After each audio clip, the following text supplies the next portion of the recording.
Encyclical letter of the Holy Father Francis on care of our common home.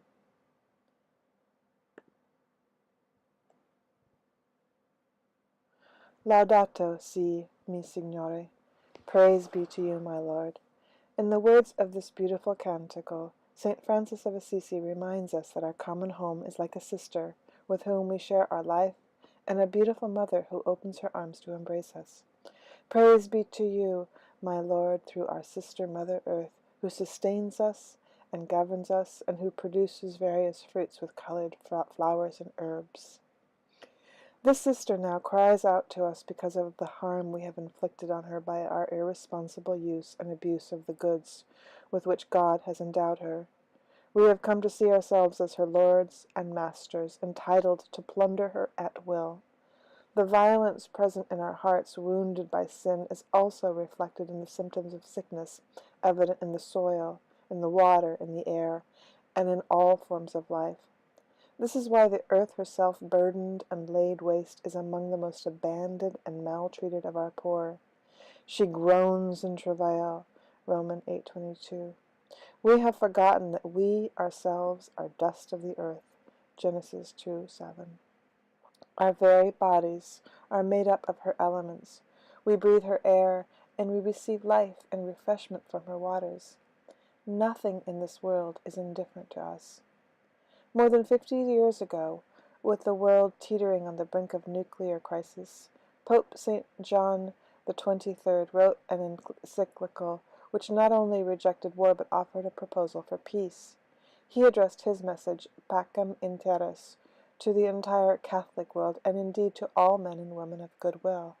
Now, faced as we are with global environmental deterioration, I wish to address every person living on this planet.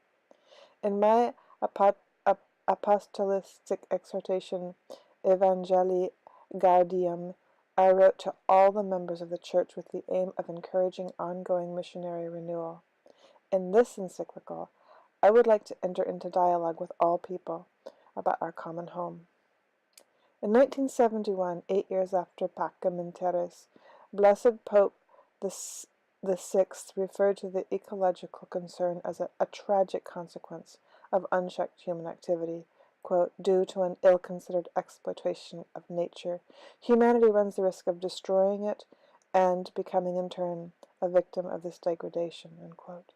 He spoke in similar terms to the Food and Agricultural Organization of the United Nations about the potential for a, quote, ecological catastrophe under the effects of explosion of industrial civilization, unquote, and stressed, quote, the urgent needs for a radical change in the conduct of humanity, unquote, insomuch as, quote, the most extraordinary scientific advances, the most amazing technical abilities, the most astonishing economic growth, unless they are accompanied by an authentic social and moral progress, will definitively turn against man, unquote.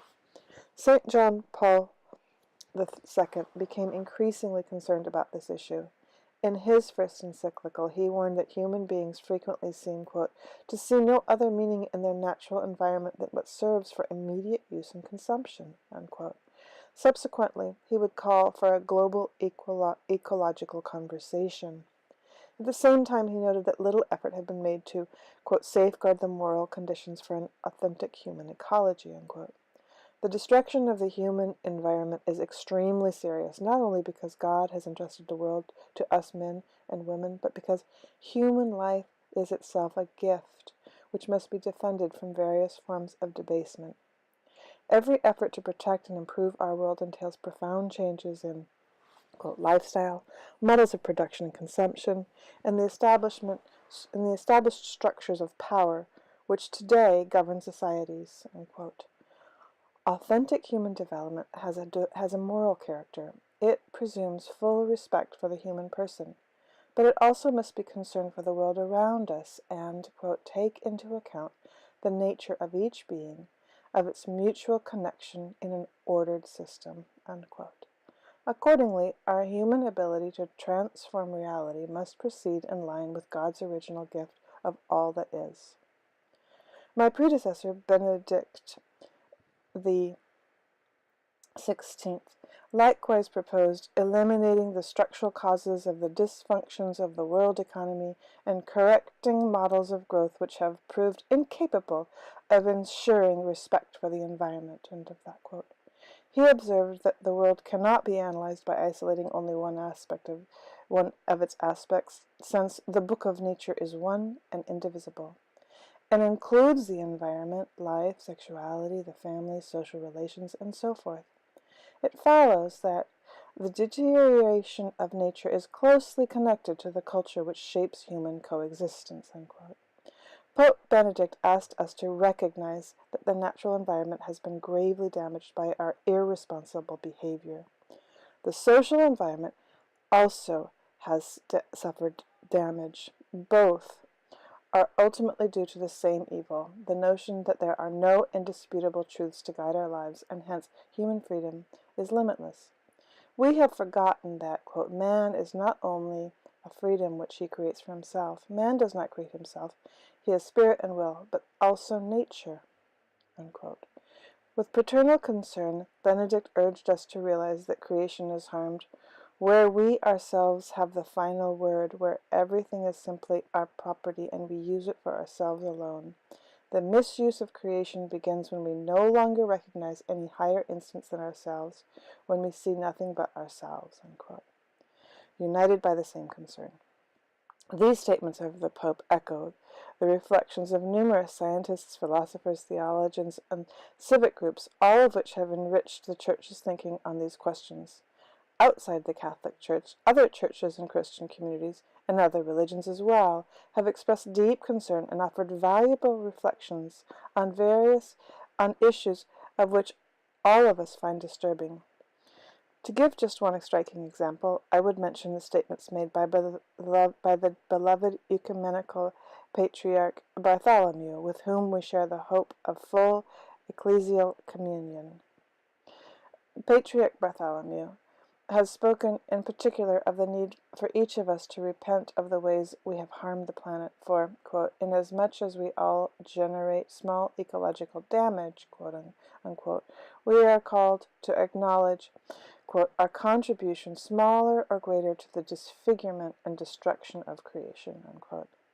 He has repeatedly stated this firmly and persuasively, challenging us to acknowledge our sins against creation, quote, for human beings to destroy the biological diversity of God's creation, for human beings to degrade the integrity of the earth by causing changes in its climate, by stripping the earth of its natural forests or destroying its wetlands, for human beings to contaminate the earth's waters, its lands, its air, and its life, these are sins. For to commit a crime against the natural world is a sin against ourselves and a sin against God. At the same time, Bartholomew has drawn attention to the ethical and spiritual roots of environmental problems, which require that we look for solutions not only in technology, but in a change of humanity. Otherwise, we would be dealing merely with symptoms. He asks us to replace consumption with sacrifice, greed with generosity, wastefulness with spirit of sharing, and asceticism, which entails learning to give and not simply to give up. It is a way of loving, of moving gradually away from what I want to what God's world needs. It is a liberation from fear, greed, and compulsion. As Christians, we are also called to accept the world as a sacrament of communion, as a way of sharing with God and our neighbors on a global scale. It is our humble conviction that the divine and the human meet in the slightest detail in the seamless garment of God's creation, in the last speck of dust of our planet. St. Francis of Assisi. I do not want to write this encyclical without turning to that attractive and compelling figure, whose name I took as my guide and inspiration when I was elected Bishop of Rome. I believe that St. Francis is the example par excellence of care for this vulnerable and of an integral ecology lived out joyfully and authentically. He is the patron saint of all who study and work in the area of ecology, and he is also much loved by non-Christians. He was particularly concerned for God's creation and for the poor and outcast. He loved and was deeply loved for his joy, his generous self-giving, his open-heartedness. He was a mystic and a pilgrim who lived in simplicity and in wonderful harmony with God, with others, with nature, and with himself.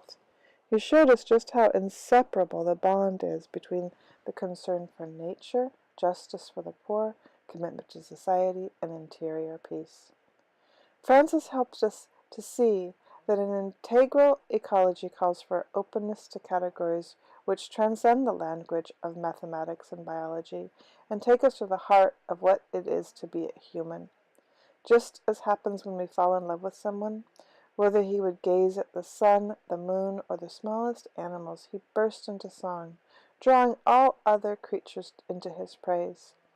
He communed with all creation, even preaching to the flowers, inviting them to praise the Lord just as if they were endowed with reason. His response to the world around him was so much more than intellectual appreciation or economic calculus, for to him each and every creature was a sister united to him by bonds of affection.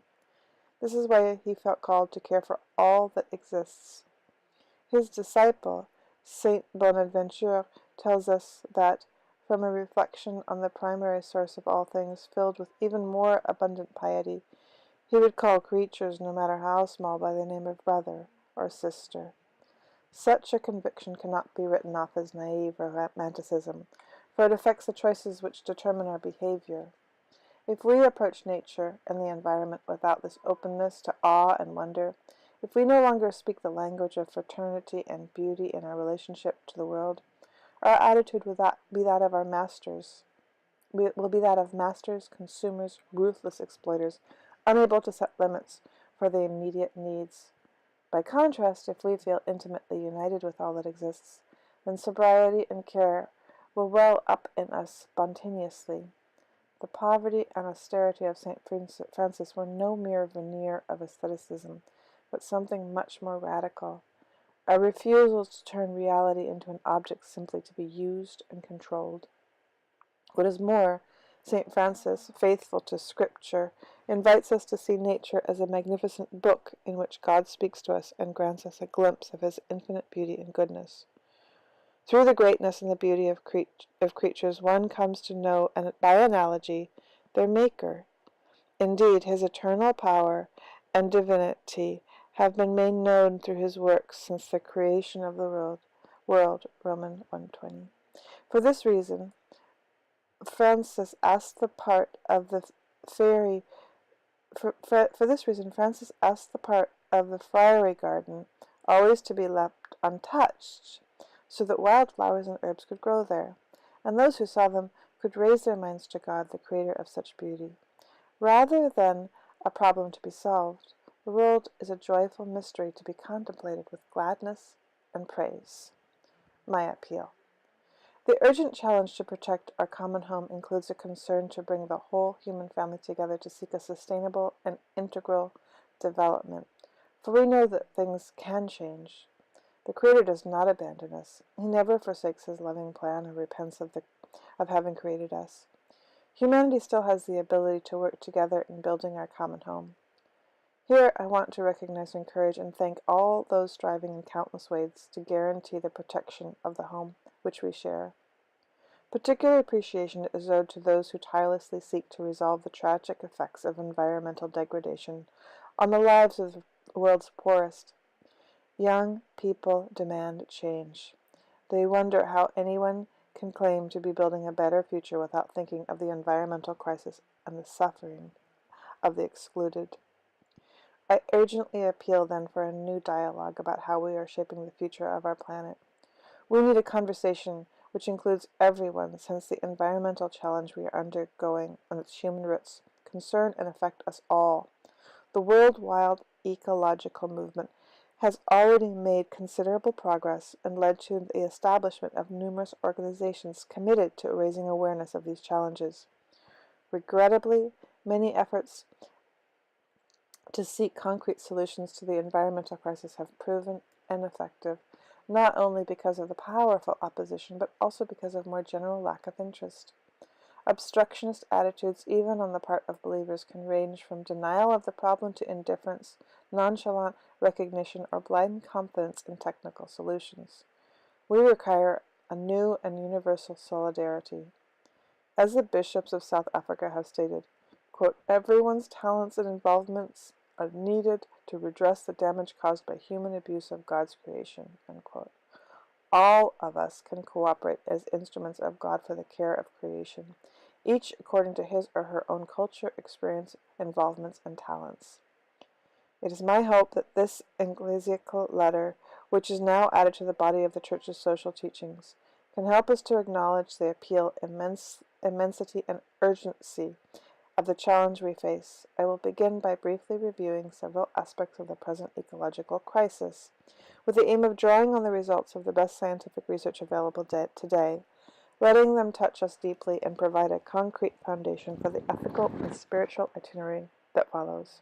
I will then consider some principles drawn from the Judeo-Christian tradition which can render our commitment to the environment more coherent. I will then attempt to get to the roots of the present situation so as to consider not only its symptoms but also its deepest causes. This will help to provide an approach to ecology which respects our unique place as human beings in the world and our relationship to our surroundings.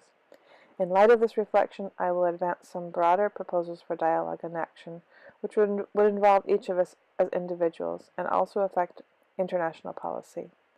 Finally, convinced as I am that change is impossible without motivation and the process of education, I will offer some inspired guidelines for human development to be found in the treasure of Christian spiritual experience. Although each chapter will have its own subject and specific approach, it will also take up and re-examine important questions previously dealt with. This is particularly the case with a number of themes which will reappear as the Encyclical unfolds.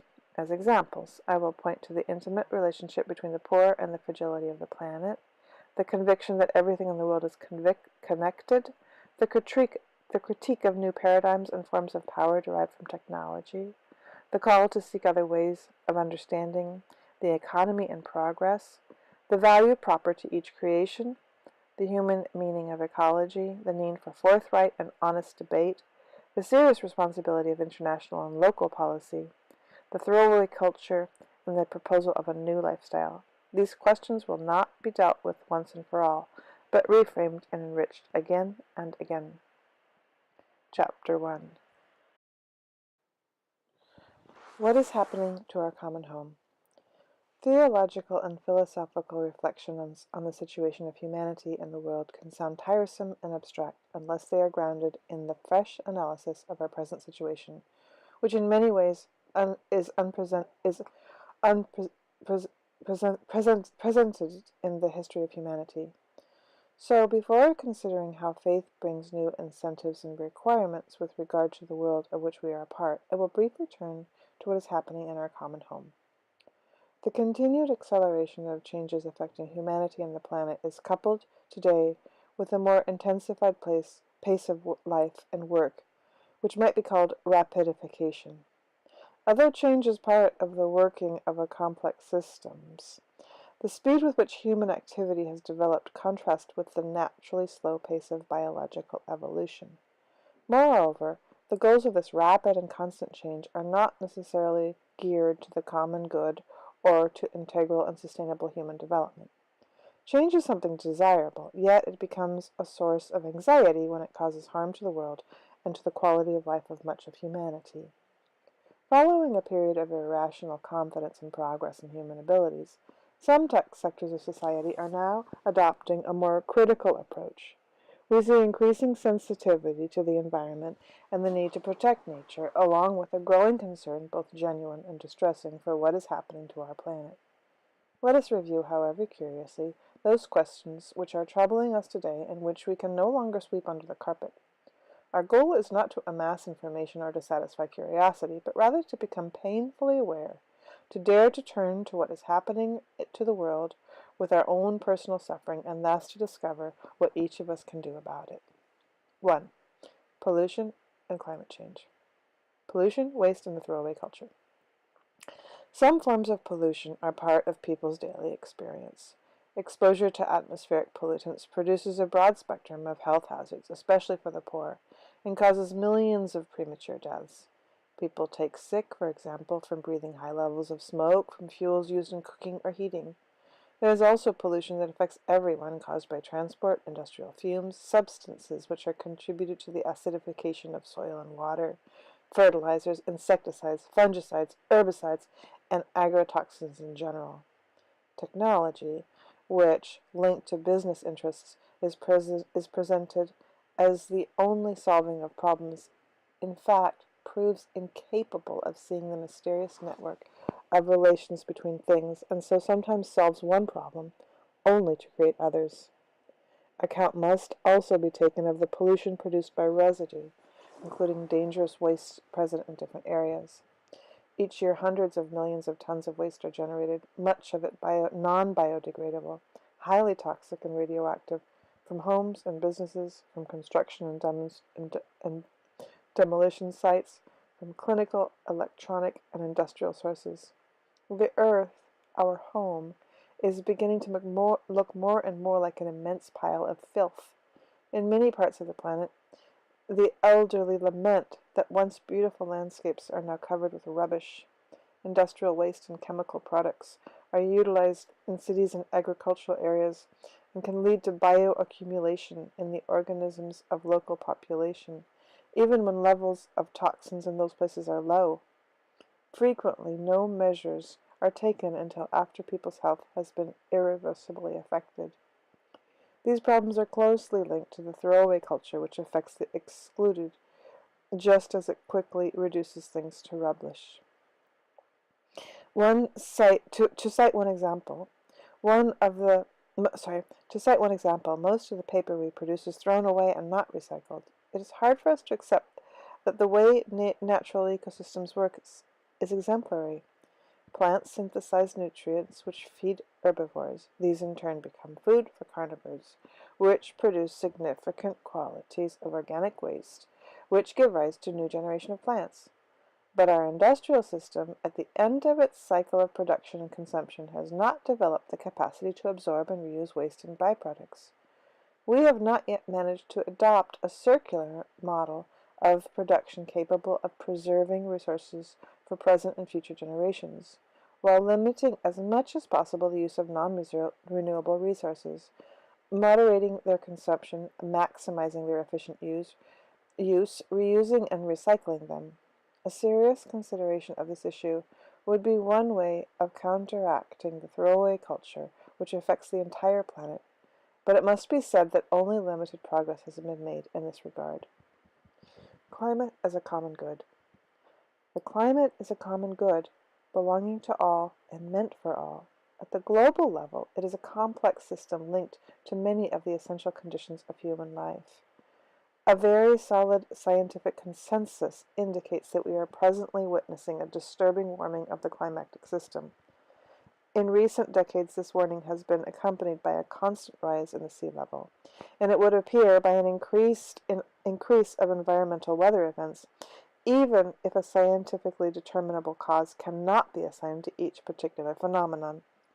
Humanity is called to recognize the need for change of lifestyle, production, and consumption in order to combat this warming, or at least the human causes which produce or aggravate it. It is true that there are other factors, such as volcanic activity, variations in the Earth's orbit and axis, the solar cycle. Yet a number of scientific studies indicates that the most global warming in recent decades is due to great concentration of greenhouse gases, carbon monoxide, methane, nitrogen oxides, and others, released mainly as a result of human activity. Concentrated in the atmosphere, these gases do not allow the warmth of the sun's rays reflected by the Earth to be dispersed into space. The problem is aggravated by a model of development based on an intense use of fossil fuels, which is at the heart of the worldwide energy system. Another determining factor has been an increase in changed uses of the soil, principally deforestation for agricultural purposes. Warming has effects on the carbon cycle. It creates a vicious cycle which aggravates the situation even more affecting the availability of essential resources like drinking water, energy, and agricultural production in warmer regions, and leading to the extinction of part of the planet's biodiversity. The melting in the polar ice caps and in high-altitude plains can lead to dangerous release of methane gas, while the decomposing of frozen organic material can further increase the emission of carbon dioxide. Things are made worse by the loss of tropical forests, which would otherwise help to mitigate carbon change. Carbon dioxide pollution increases the acidification of the oceans and compromises the marine food chain. If present trends continue, this century may well witness extraordinary climate change and an unprecedented destruction of ecosystems, with serious consequences for all of us. A rise in the sea level, for example, can create extremely serious situations if we consider that a quarter of the world's population lives on the coast or nearby, and that the majority of our megacities are situated in coastal areas. Climate change is a global problem with grave implications: environmental, social, economic, political, and for the distribution of goods. It represents one of the principal challenges facing humanity in our day. Its worst impact will probably be felt by developing countries in coming decades. Many of the poor live in areas particularly affected by phenomena related to warming, and their means of subsistence are largely dependent on natural reserves and ecosystemic services such as agriculture, fishing, and forestry. They have no other financial activities or resources which can enable them to adapt to climate change or to face natural disasters, and their access to social services and protections is very limited. For example, changes in climate, to which animals and plants can adapt, lead them to migrate. This in turn affects the livelihood of the poor, who are then forced to leave their homes with great uncertainty for their future and that of their children.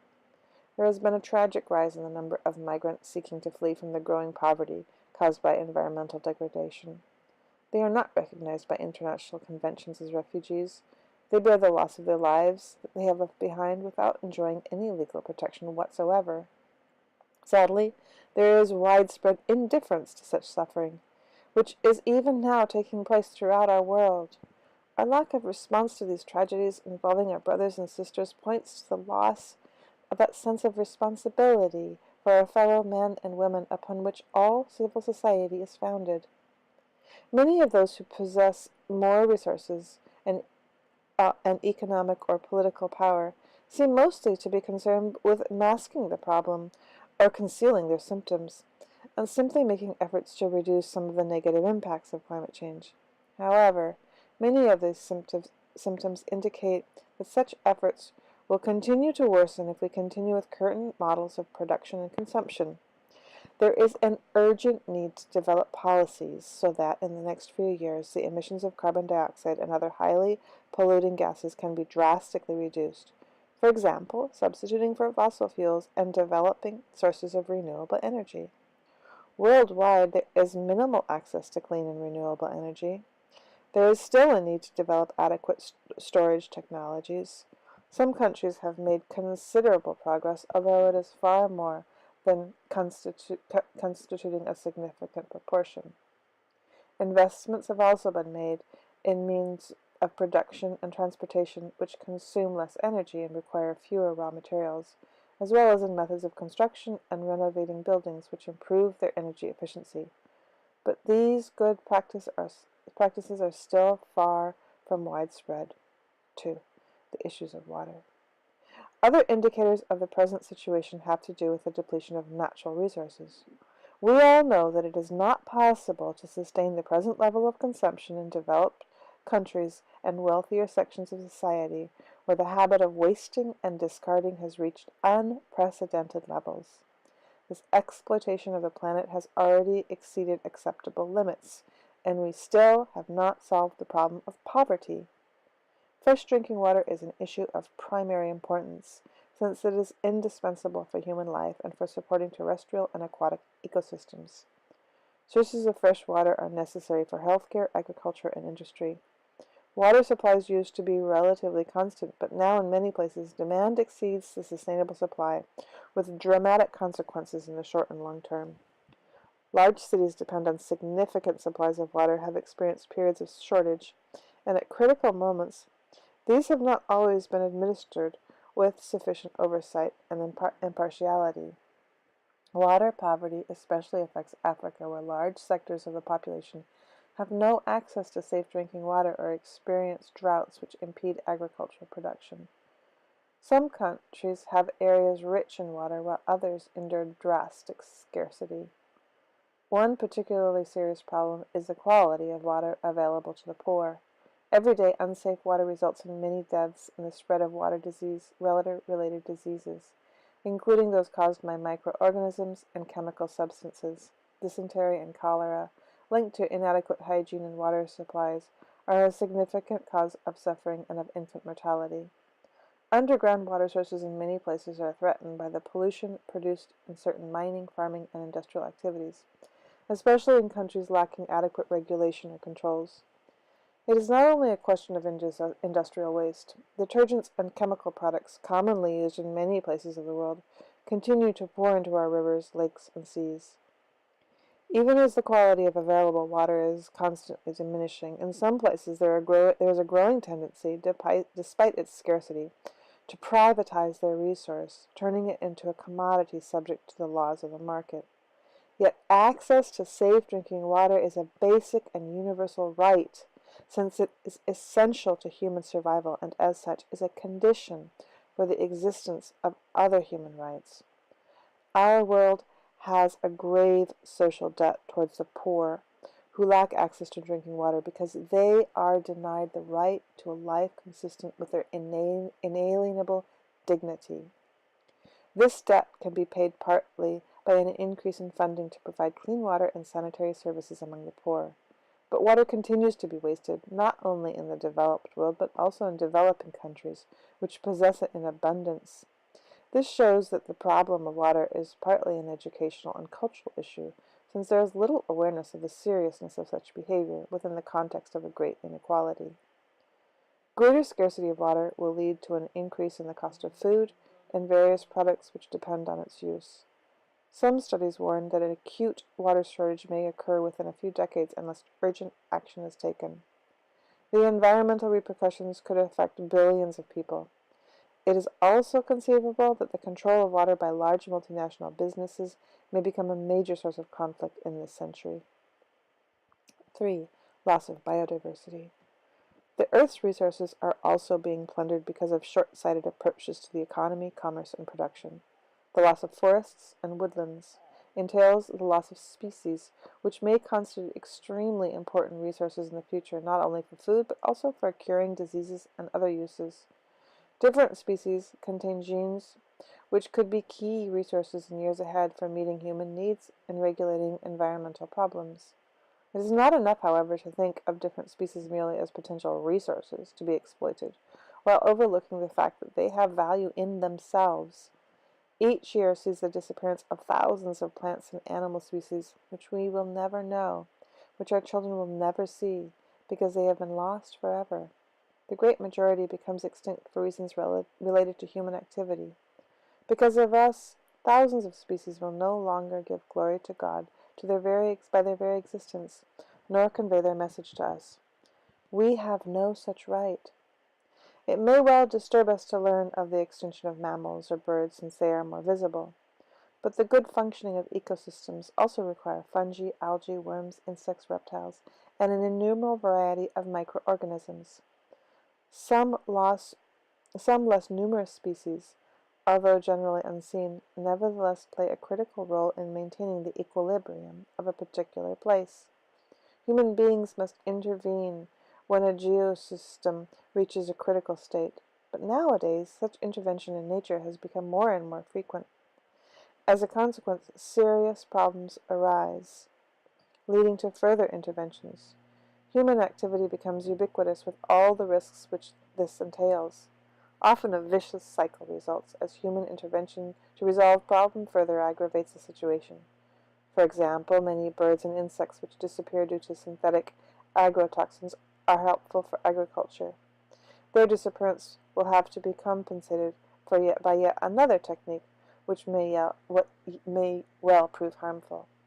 We must be grateful for the praiseworthy efforts being made by scientists and engineers dedicated to finding solutions to man-made problems. But a sober look at our world shows that the degree of human intervention, often in the service of business interests and consumerism, is actually making our earth less rich and beautiful, ever more limited and gray, even as technological advances in consumer goods continue to abound limitlessly. We seem to think that we can substitute an irreplaceable and irretrievable beauty with something which we have created ourselves. In assessing the environmental impact of any project, concern is usually shown for its effects on soil, water, and air. Yet few careful studies are made of its impact on biodiversity, as if the loss of species or animals and plant groups were of little importance. Highways, new plantations, the fencing off of certain areas, the damming of water sources, and similar developments crowd out natural habitats and at times breaks them up in such a way that animal populations can no longer migrate or roam freely. As a result, some species face extinction. Alternatives exist which at least lessen the impact of these projects, like the creation of biological corridors, but few countries demonstrate such concern and foresight.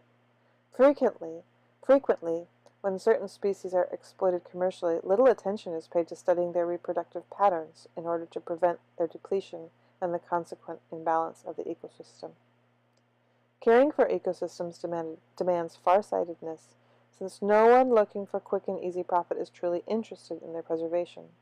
But the cost of the damage caused by such selfish lack of concern is much greater than economic benefits to be obtained. Where certain species are destroyed or seriously harmed, the values involved are incalculable.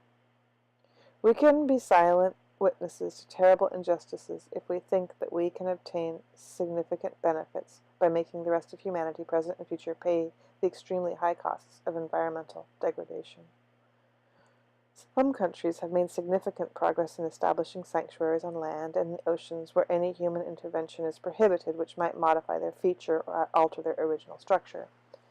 In the protection of biodiversity, specialists insist on the need for particular attention to be shown to areas richer both in the number of species and endemic, rare, or less protected species. Certain places need greater protection because of their immense importance for global ecosystems or because they represent important water reserves and thus safeguard other forms of life. Let us mention, for example, these richly biodiverse lungs of our planet, which are the Amazon and Congo basins, or the great aquifers and glaciers. We know how important these are for the entire Earth and for the future of humanity. The ecosystems of tropical forests possess an enormously complex biodiversity which is almost impossible to appreciate fully. Yet when these forests are burned down or leveled for purposes of cultivation, within the space of a few years countless species are lost, and areas frequently become arid wastelands. A delicate balance has to be maintained when speaking about these places, for we cannot overlook the huge global economic interests which, under the guise of protecting them, can undermine the sovereignty of individual nations. In fact, there are, quote, proposals to internationalize the Amazon which only serve the economic interests of the transnational corporations, unquote.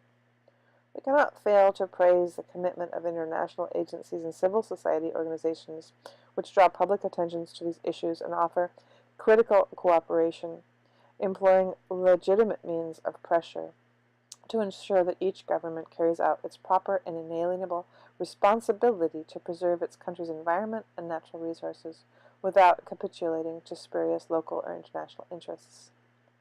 The replacement of virgin forests with plantations of trees, usually monocultures, is rarely adequately analyzed. Yet this can seriously compromise a biodiversity which the new species being introduced does not accommodate. Similarly, wetlands converted into cultivated lands lose the enormous biodiversity which they formerly hosted. In some coastal areas, the disappearance of ecosystems sustained by mangrove swamps is a source of serious concern. Oceans not only contain the bulk of our planet's water supply, but also most of the immense variety of living creatures, many of them still unknown to us and threatened for various reasons. What is more, marine life in rivers, lakes, seas, and oceans, which feed a great part of the world's population, is affected by uncontrolled fishing, leading to drastic depletion of certain species. Selective forms of fishing, which discard much of what they collect, continues unabated. Particularly threatened are marine organisms, which we tend to overlook, like some forms of plankton. They represent a significant element in the ocean food chain, and species used for food ultimately depend on them. In tropical and subtropical seas, we find coral reefs comparable to the great forests on dry land, for they shelter approximately 1 million species, including fish, crabs, mollusks, sponges, and algae. Many of the world's coral reefs are already barren or in a state of constant decline. Who turned this wonderful wonderland of the seas into underwater cemeteries bereft of color and life? This phenomenon is due largely to pollution, which reaches the sea as a result of deforestation, agricultural monocultures, industrial waste, and destroying fishing methods, especially those using cyanide and dynamite. It is aggravated by the rising temperature of the oceans. All of this helps to see that every intervention in nature can have consequences which are not immediately evident, and that certain ways of exploiting resources prove costly in terms of degradation, which ultimately reaches the ocean bed itself. Greater investment needs to be made in research aimed at understanding more fully the functioning of ecosystems and adequately analyzing the different variables associated with any significant modification of the environment. Because all creatures are connected, each must be cherished with love and respect, for all of us as living creatures are dependent on one another. Each area is responsible for the care of this family. This will require undertaking a careful inventory of the species which it hosts, with a view to developing programs and strategies of protection, with particular care for safeguarding species headed towards extinction.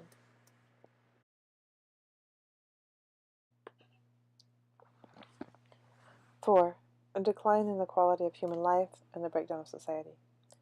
Human beings too are creatures of this world, enjoying a right to life and happiness and endowed with unique dignity. So we cannot fail to consider the effects on people's lives of environmental deterioration, current models of development, and the throwaway culture.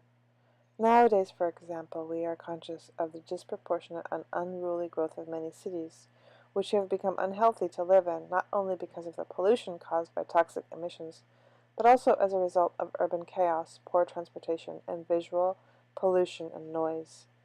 Many cities are huge, inefficient structures, excessively wasteful of energy and water.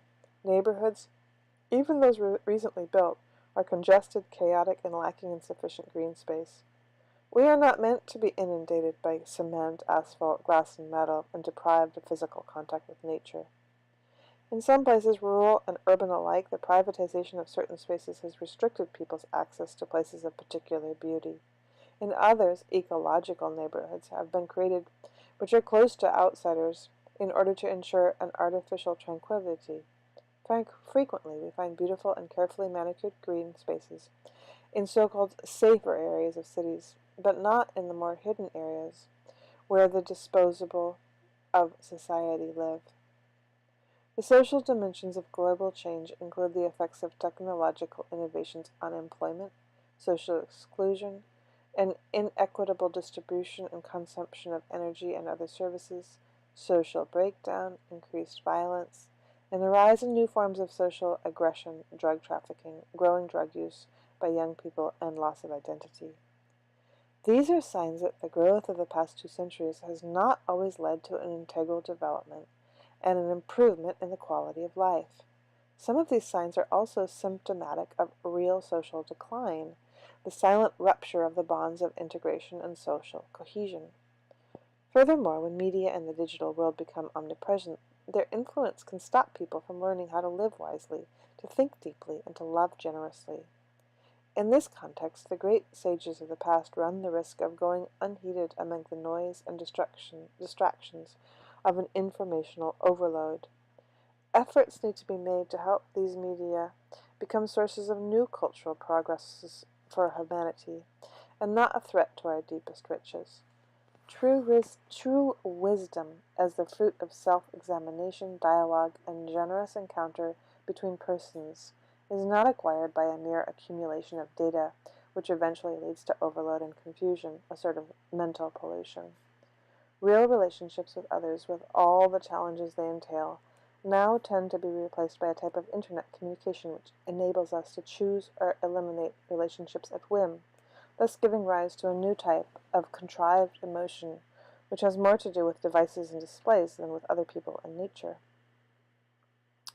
Today's media do enable us to communicate and to share our knowledge and affections, yet at times they also shield us from direct contact with the pain, the fears, and the joys of others, and the complexity of their personal experiences.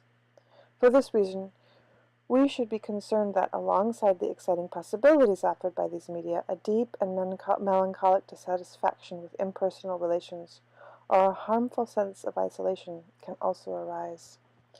5. Global inequality. The human environment and the natural environment deteriorate together. We cannot adequately combat environmental degradation unless we attend to causes related to human and social degradation. In fact, the deterioration of the environment and of society affects the most vulnerable people on the planet.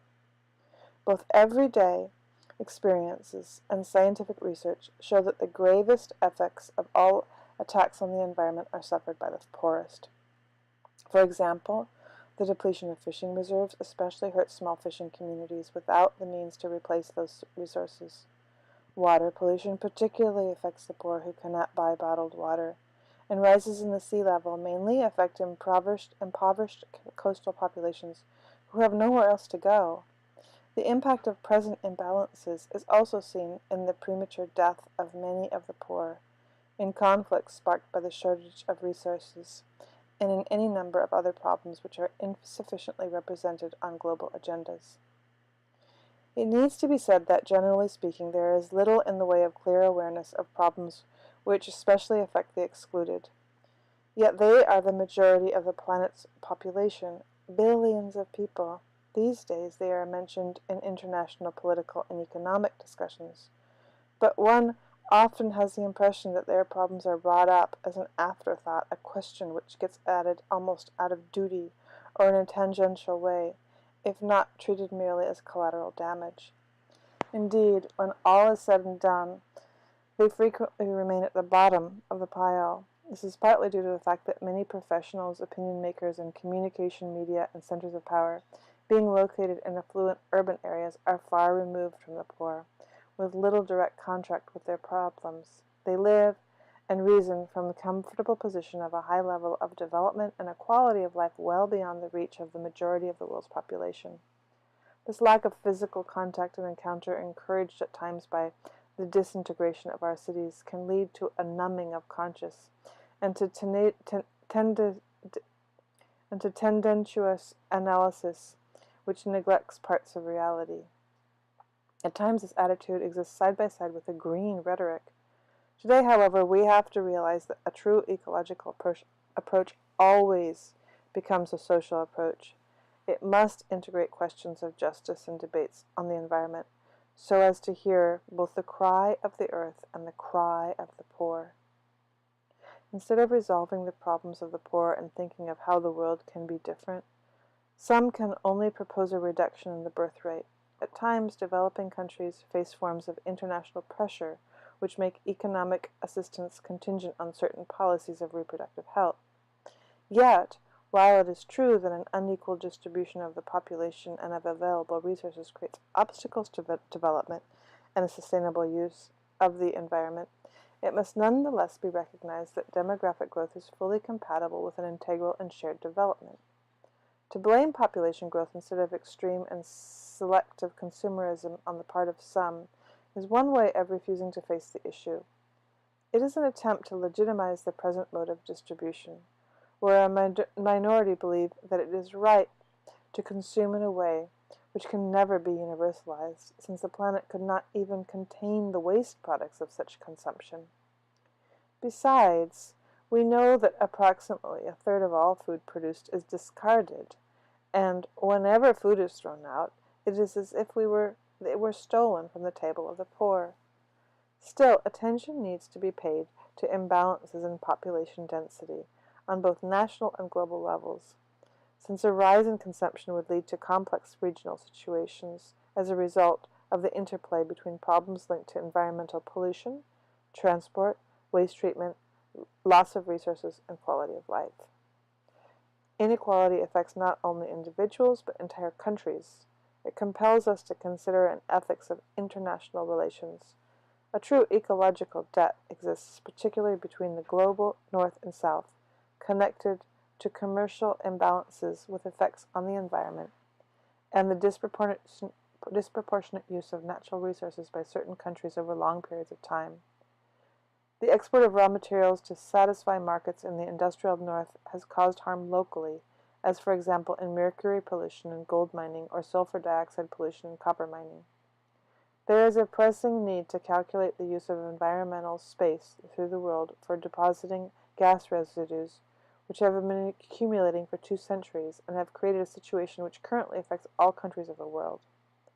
The warming caused by huge consumption on the part of some rich countries has repercussions on the poorest areas of the world, especially Africa, where a rise in temperature, together with drought, has proved devastating for farming. There is also the damage caused by the export of solid waste and toxic liquids to developing countries, and by the pollution produced by companies which operate in less developed countries in ways they could never do at home, in the countries in which they raise their capital. We note that often the businesses which operate this way are multinationals. They do here what they would never do in developed countries or in so-called first world. Generally, after ceasing their activity and withdrawing, they leave behind great human and environmental liabilities such as unemployment, abandoned towns, the depletion of natural reserves, deforestation, and impoverishment of agricultural and local stock breeding, open pits, riven hills, polluted rivers, and a handful of social works which are no longer sustainable. The foreign debt of poor countries has become a way of controlling them, yet this is not the case where ecological debt is conserved. In different ways, developing countries, where the most important reserves of biosphere are found, continue to fuel the development of richer countries at the cost of their own present and future. The land of the southern poor is rich and mostly unpolluted, yet access to ownership of goods and resources for meeting vital needs is inhibited by a system of commercial relations and ownership which is structurally perverse. The developing countries ought to help pay this debt by significantly limiting their consumption of non-renewable energy and by assisting poorer countries to support policies and programs of sustainable development.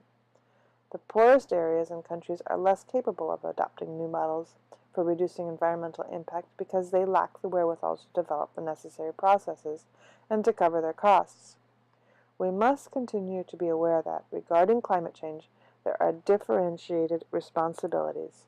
As the United States bishops have said, greater attention must be given to the needs of the poor, the weak, the vulnerable, in a debate more often dominated by more powerful interests. We need to strengthen the conviction that we are one single human family. There are no frontiers or barriers, political or social, behind which we can hide. Still less is there room for the globalization of indifference. 6. Weak responses. These situations have caused Sister Earth, along with all the abandoned of our world, to cry out, pleading that we take another course. Never have we so hurt and mistreated our common home as we have in the last 200 years. Yet we are called to be instruments of God, our Father, so that our planet might be what He desired when He created it and corresponded with His plan for peace, beauty, and fullness. The problem is that we lack the culture needed to confront this crisis. We lack leadership capable of striking out on new paths and meeting the needs of the present with concern for all and without prejudice towards coming generations. The establishment of a legal framework which can set clear boundaries and ensure the protection of ecosystems has become indispensable. Otherwise, the new power structures based on the techno-economic paradigm may overwhelm not only our politics, but our freedom and justice. It is remarkable how weak international political response has been. The failure of global summits on the environment make it plain that our politics are subject to technology and finance. There are too many special interests, and economic interests easily end up trumping a common good and manipulating information so that our own plans will not be affected. The Aprecienda document suggests that the interests of economic groups which irrationally demolish sources of life should not prevail in dealing with natural resources. The alliance between the economy and technology ends up sidelining anything unrelated to its immediate interests. Consequently, the most one can expect is superficial rhetoric, sporadic acts of philanthropy, and perfunctory expressions of concern for the environment, whereas any genuine attempt by groups within society to introduce change is viewed as a nuisance based on romantic illusions or an obstacle to be circumvented. Some countries are gradually making significant progress, developing more efficient controls and working to combat corruption. People may well have a growing ecological sensitivity, but it has not succeeded in changing their harmful habits of consumption, which, rather than decreasing, appear to be growing all the more. A simple example is increasing use and power of air conditioning. The market, which immediately benefit from sales, stimulate even greater demand. An outsider looking at our world would be amazed at such behavior, which at times appears self-destructive. In the meantime, economic powers continue to justify the current global system, where priority tends to be given to speculation and pursuit of financial gain, which fail to take the context into account, let alone the effects on human dignity and the natural environment. Here we see how environmental deterioration and human and ethical degradation are closely linked. Many people will deny doing anything wrong because these distractions constantly dull our conscience of just how limited and finite our world really is. As a result, whatever is fragile, like the environment, is defenseless before the interests of deified market, which become the only rule. It is foreseeable that, once certain resources have been depleted, the scene will be set for new wars, albeit under the guise of noble claims. War always does grave harm to the environment and to the cultural riches of peoples, risks which are magnified when one considers nuclear arms and biological weapons.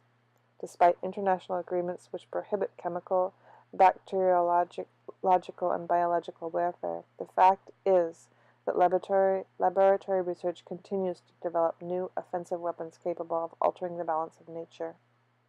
Politics must pay greater attention to foreseeing new conflicts and addressing the causes which can lead to them, but powerful financial interests prove most resistant to this effort, and political planning tends to lack breadth of vision. What would induce anyone at this stage to hold on to power only to be remembered for their inability to take action when it was urgent and necessary to do so? In some countries there are positive examples of environmental improvement. Rivers, polluted for decades, have been cleaned up. Native woodlands have been restored. Landscapes have been beautified thanks to environmental renewal projects. Beautiful buildings have been erected. Advances have been made in the production of non-polluting energy and in the improvement of public transportation. These achievements do not solve global problems, but they do show that men and women are still capable of intervening positively. For all our limitations, gestures of generosity, solidarity, and care cannot but well up within us, since we are made for love. At the same time, we can take note that the rise of false or superficial ecology, which bolsters complacency and cheerful recklessness, as often occurs in periods of deep crisis which require bold decisions.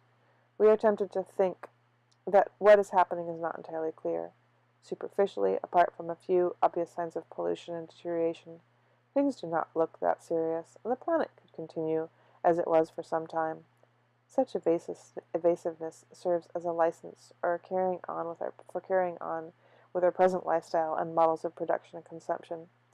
This is the way human beings contrive to feed their self-destructive vices, trying not to see them, trying not to acknowledge them, delaying the important decisions and pretending that nothing will happen.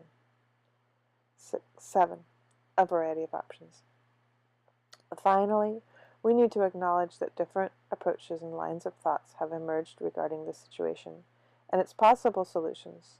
At one extreme, we find those who doggedly uphold the myth of progress and tell us that ecological problems will solve themselves simply with the application of new technology and without any need for ethical considerations or deep change. At the other extreme are those who view men and women and all their interventions as no more than a threat, jeopardizing the global ecosystem, and consequently the presence of human beings on the planet should be reduced and all forms of intervention prohibited. Viable future scenarios will have to be generated between these two extremes, since there is no one path to a solution. This makes a variety of proposals possible, all capable of entering into a dialogue with a view to developing comprehensive solutions. On many concrete questions, the Church has no reason to offer a definitive opinion.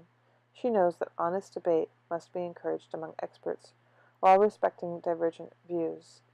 But we need only take a frank look at the facts to see that our common home is falling into serious disrepair. Hope would have us recognize that there is always a way out and that we can always redirect our steps and that we can always do something to solve our problems. Still, we can see signs that things are now reaching a breaking point due to the rapid pace of change and degradation. These are evident in large-scale natural disasters as well as social and even financial crises. For the world's problems cannot be analyzed or explained in isolation. There are regions now at high risk, and aside from all doomsday predictions, the present world system is certainly unsustainable from a number of points of view, for we have stopped thinking about the goals of human activity. If we scan the regions of our planet, we immediately see that humanity has disappointed God's expectations. Chapter 2, The Gospel of Creation. Why should this document, addressed to all people of goodwill, include a chapter dealing with the convictions of believers? I am well aware that in the areas of politics and philosophy there are those who firmly reject the idea of a creator, or consider it irrelevant, and consequently dismiss as irrational the rich contribution which religions can make towards an integral ecology and full development of humanity. Others view religion simply as a subculture to be tolerated. Nevertheless, science and religion, with their distinctive approaches to understanding reality, can enter into an intense dialogue fruitful for both. 1. The light offered by faith. Given the complexity of the ecological crisis and its multiple causes, we need to realize that the solutions will not emerge from just one way of interpreting and transforming reality. Respect must also be shown for the various cultural riches of different peoples, their art and poetry, their interior life and spirituality. If we are truly concerned to develop an ecology capable of remedying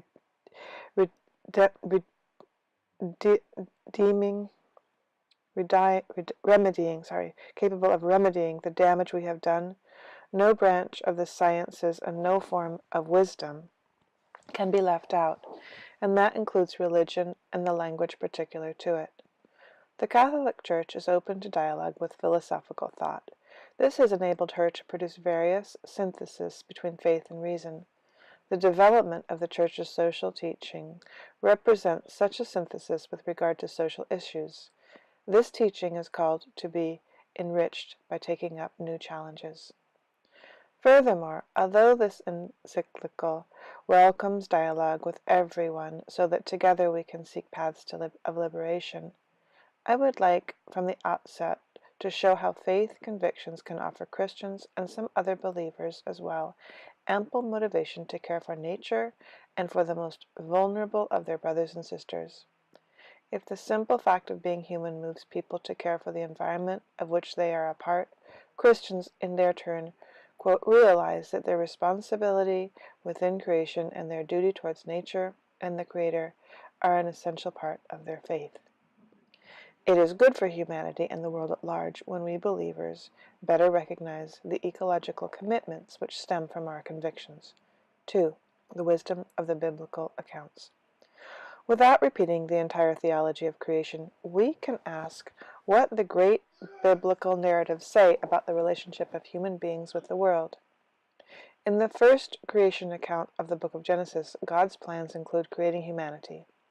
After the creation of man and woman, God saw everything that he had made, and behold, it was very good. Genesis 1:31.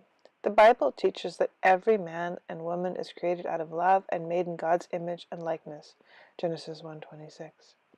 This shows us the immense dignity of each person, who is not just something but someone. He is capable of self-knowledge, of self-possession, and of freely giving himself and entering into communion with other persons. St. John Paul II stated that the special love of the Creator for each human being confers upon him or her an infinite dignity. Those who are committed to defending human dignity can find in the Christian faith the deepest reasons for this commitment. How wonderful is the certainty that each human life is not adrift in the midst of a hopeless chaos, in a world ruled by pure chance or endlessly recurring cycles. The Creator can say to each one of us, "Before I formed you in the womb, I knew you." Jer 1:15. We were conceived in the heart of God, and for this reason, each of us is the result of a thought of God. Each of us is willed, each of us is loved, each of us is necessary. The creation account in the book of Genesis contain, in their own symbolic and narrative language, profound teachings about human existence and its historical reality. They suggest that human life is grounded in three fundamental and closely intertwined relationships with God, with our neighbor, and with the earth itself. According to the Bible, these three vital relationships have been broken, both outwardly and within us. This rupture is sin. The harmony between the Creator, humanity, and creation as a whole was disrupted by our presuming to take the place of God and refusing to acknowledge our creaturely limitations. This, in turn, distorted our mandate to have dominion over the earth, Genesis 1:28, or to till it and keep it, Genesis 2:15. As a result, the originally harmonious relationship between human beings and nature became conflictual, Genesis 3:17 through 19. It is significant that the harmony which St. Francis of Assisi experienced with all creatures was seen as a healing of that rupture. St. Bonaventure held that through universal reconciliation with every creature, St. Francis in some way returned to the state of original innocence. This is a far cry from our situation today, where sin is manifest in all its destructive power in wars, the various forms of violence and abuse, the abandonment of the most vulnerable, and attacks on nature. We are not God. The earth was here before us, and it has been given to us. This allows us to respond to the charge that Judeo-Christian thinking on the basis of Genesis account, which grants man dominion over the earth, Genesis 1:28, has encouraged the unbridled exploitation of nature by painting him as domineering and destructive by nature. This is not a correct interpretation of the Bible as understood by the Church. Although it is true that we Christians have at times incorrectly interpreted Scripture, nowadays we must forcefully reject the notion that our being created in God's image and given dominion over the earth justifies absolute dominion over other creatures. The biblical texts are to be read in their context, with an appropriate hermeneutic, recognizing that they tell us to till and keep the garden of the world, Genesis 2:15. Tilling referring to cultivating, plowing, or working, while keeping means caring, protecting, overseeing, and preserving. This implies a relationship of mutual responsibility between human beings and nature. Each community can take from the bounty of the earth whatever it needs for subsistence, but it also has the duty to protect the earth and to ensure its fruitfulness for coming generations. The earth is the Lord's, Psalm 2:1. To him belongs the earth with all that is within it, Deuteronomy 10:14. Thus God rejects every claim to absolute ownership. The land shall not be sold in perpetuity, for the land is mine, for you are strangers and sojourners with me. Leviathan 25:23. This responsibility for God's earth means that human beings endowed with intelligence must respect the laws of nature and the delicate equilibria existing between the creatures in this world, for He commanded that they were created, and He established them forever and ever, and He fixed their bonds, and He set a law which cannot pass away. Psalms 148, 5b through 6. The laws found in the Bible dwell on relationships. Not only among individuals, but also with other living beings. You shall not see your brother's donkey or his ox falling down by the way and withhold your help. If you chance to come upon a bird's nest in any tree or on the ground, with young ones or eggs, and the mother sitting upon the young or upon the eggs, you shall not take the mother with the young. Deuteronomy 22:2-6. Along these same lines, rest on the seventh day is meant not only for human beings, but also so that your ox and your donkey may have rest. Exodus 23:12. Clearly, the Bible has no place for tyrannical anthropocentrism, unconcerned for other creatures. Together with our obligation to use the earth's goods responsibly, we are called to recognize that other beings have a value of their own in God's eyes. By their mere existence they bless Him and give Him glory. And indeed, the Lord rejoices in all His works. Psalm 104:31. By virtue of our unique dignity and our gift of intelligence, we are called to respect creation and its inherent laws. For the Lord by wisdom founded the earth. Prov 3:19. In our time, the Church does not simply state that other creatures are completely subordinate to the good of human beings, as if they have no worth in themselves and can be treated as we wish. The German bishops have taught that, where other creatures are concerned, we can speak of the priority of being over that of being useful. The Catechism clearly and forcefully criticizes a distorted anthropomorphism. Each creature possesses its own particular goodness and perfection. Each of the various creatures, willed in its own being, reflects in its own way a ray of God's infinite wisdom and goodness. Man must therefore respect the particular goodness of every creature, to avoid any distorted use of things. In the story of Cain and Abel, we see how envy led Cain to commit the ultimate injustice against his brother, which in turn ruptured the relationship between Cain and God and between Cain and the earth from which he was banished. This is seen clearly in the dramatic exchange between God and Cain. God asks, "Where is Abel your brother?" Cain answers that he does not know, and God persists, "What have you done?" "The voice of your brother's blood is crying to me from the ground, and now you are cursed from the ground." Genesis 4:9-11. Disregard for the duty to cultivate and maintain a proper relationship with my neighbor, for whom care and custody I am responsible, ruins my relationship with my own self, with others, with God, and with the earth. When all these relationships are neglected, when justice no longer dwells in the land, the Bible tells us that life itself is endangered. We see this in the story of Noah, where God threatens to do away with humanity because of its constant failure to fulfill the requirements of justice and peace. "I have determined to make an end of all flesh, for the earth is filled with violence through them." Genesis 6:13.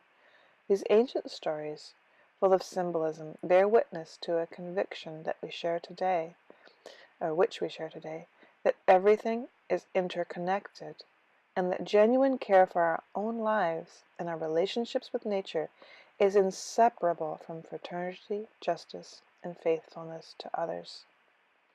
Although the wickedness of man was great in the earth, Genesis 6:5, the Lord was sorry that He had made man on earth, Genesis 6:6. Nevertheless, though Noah, who remained innocent and just, God decided to open a path of salvation. In this way, He gave humanity the chance of a new beginning. All it takes is one good person to restore hope. The biblical tradition clearly shows that this renewal entails recovering and respecting the rhythms inscribed in nature by the hand of the Creator. We see this, for example, in the law of the Sabbath. On the seventh day, God rested from all His work. He commanded Israel to set aside each seventh day as a day of rest, a Sabbath, Genesis 2:2-3, Exodus 16:23, 10. Similarly, every 7 years, a sabbatical year was set aside for Israel, a complete rest for the land, Leviticus 25:1-4, when sowing was forbidden and one reaped only what was necessary to live on and to feed one's household, Leviticus 25:4-6. Finally, after 7 weeks of years, which is to say, 49 years, the Jubilee was celebrated as a year of general forgiveness and liberty throughout the land for all its inhabitants, Leviticus 25:10. This law came about as an attempt to ensure balance and fairness in their relationships with others and with the land on which they lived and worked. At the same time, it was acknowledged that the gift of the earth with its fruits belongs to everyone. Those who tilled and kept the land were obliged to share its fruits, especially with the poor, with the widows, the orphans, and the foreigners in their midst. When you reap the harvest of your land, you shall not reap your fields to its border, neither shall you gather the gleanings after the harvest. And you shall not strip your vineyard bare, neither shall you gather the fallen grapes of your vineyard. You shall leave them for the poor and for the sojourner. Leviticus 19, 9-10. The Psalms frequently exhort us to praise God the Creator, who spread out the earth on the water, for his steadfast love endures forever. Psalms 136, 6. They also invite other creatures to join us in this praise.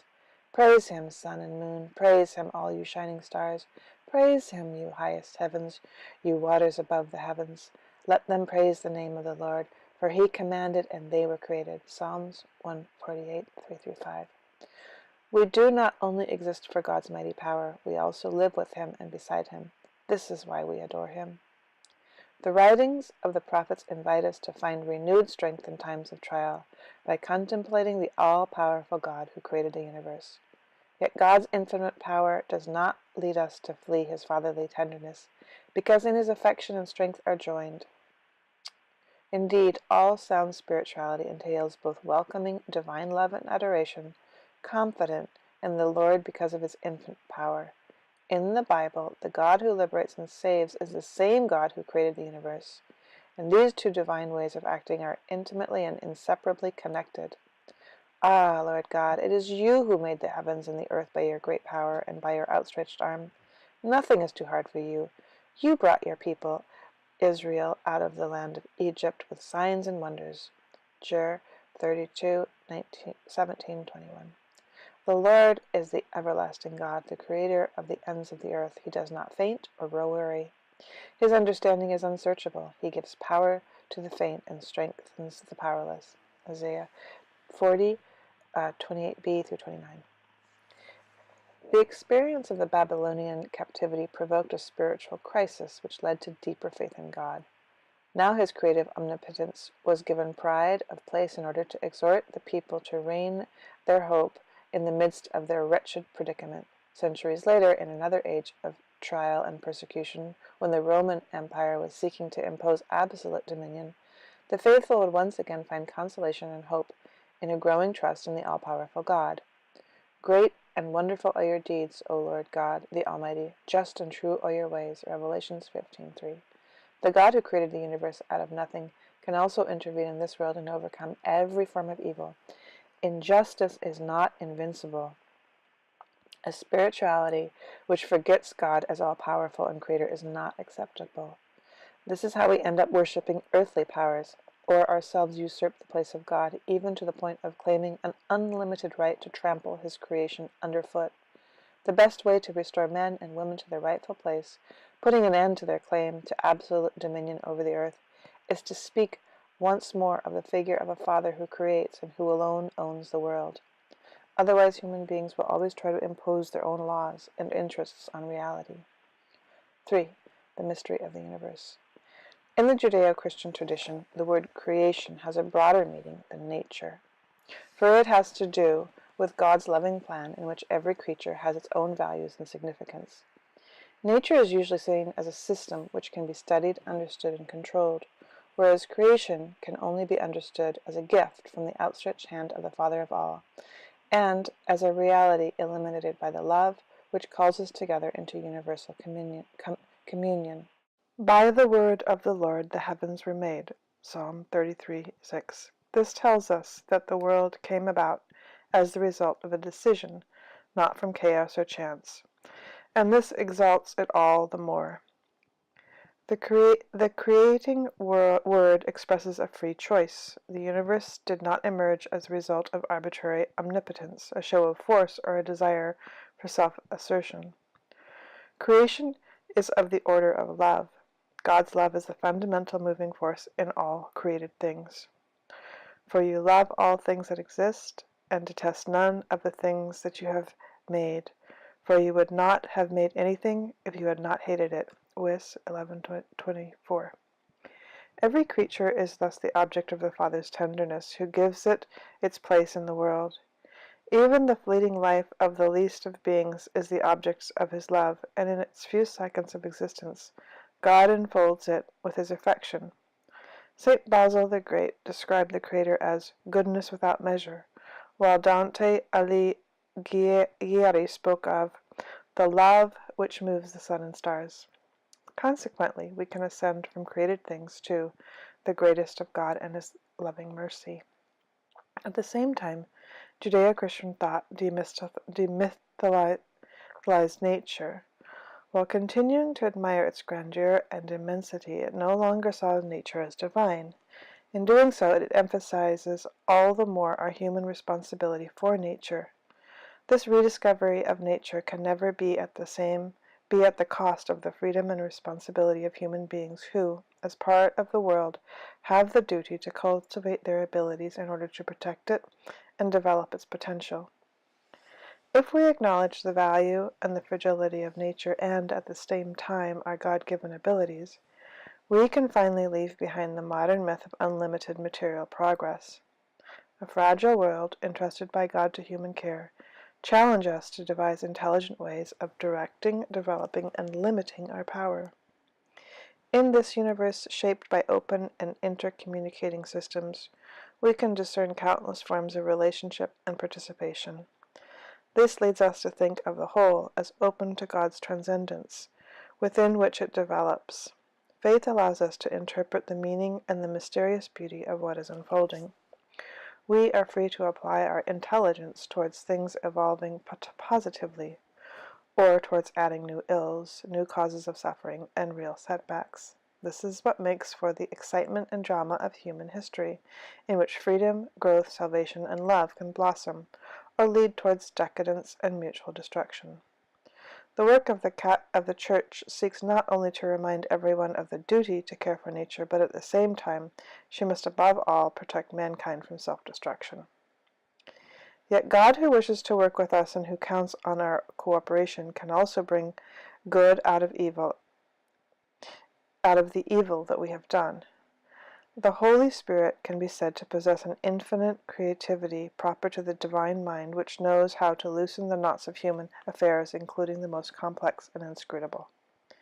Creating a world in need of development, God in some way sought to limit himself in such a way that many of the things we think of as evils, dangers, or sources of suffering are in reality part of the pains of childbirth, which he uses to draw us into the act of cooperation with the Creator.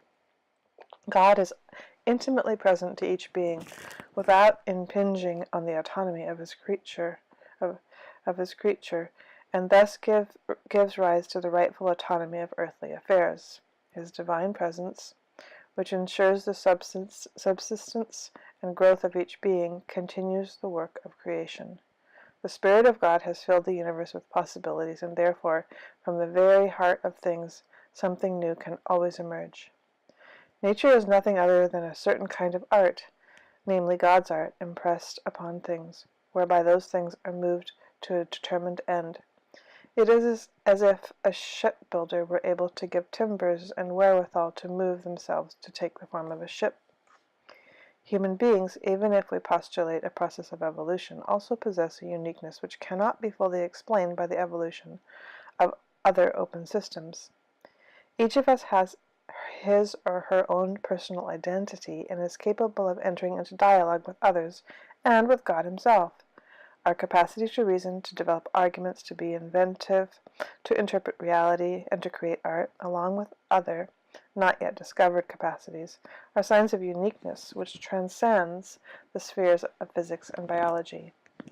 The sheer novelty involved in the emergence of a personal being within a material universe presupposes a direct action of God and a particular call to life and to relationship on the part of a thou who addresses himself to another thou.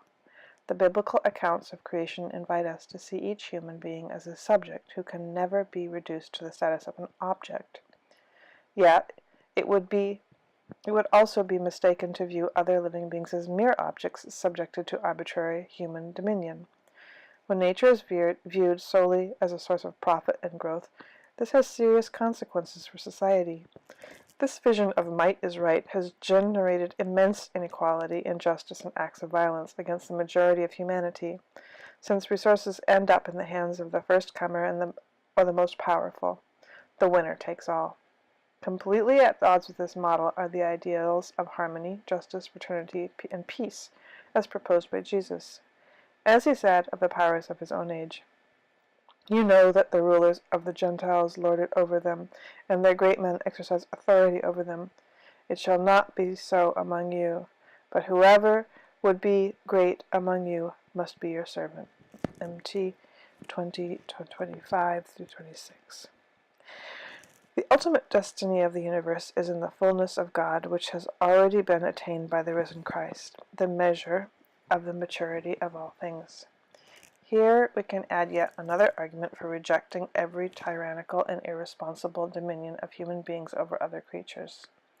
The ultimate purpose of other creatures is not to be found in us. Rather, all creatures are moving forward with us and through us towards a common point of arrival, which is God, in that transcendent fullness where the risen Christ embraces and eliminates all things. Human beings, endowed with intelligence and love, are drawn by the fullness of Christ and are called to lead all creatures back to their Creator.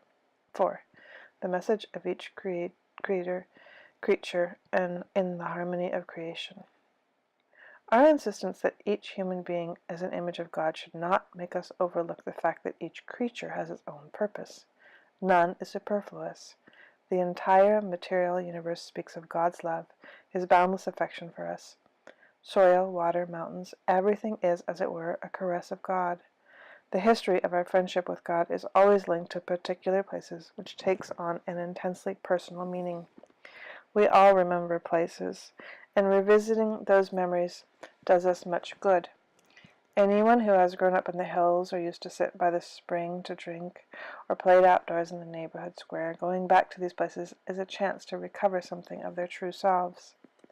God has written a precious book, whose letters are the multitude of created things present in the universe.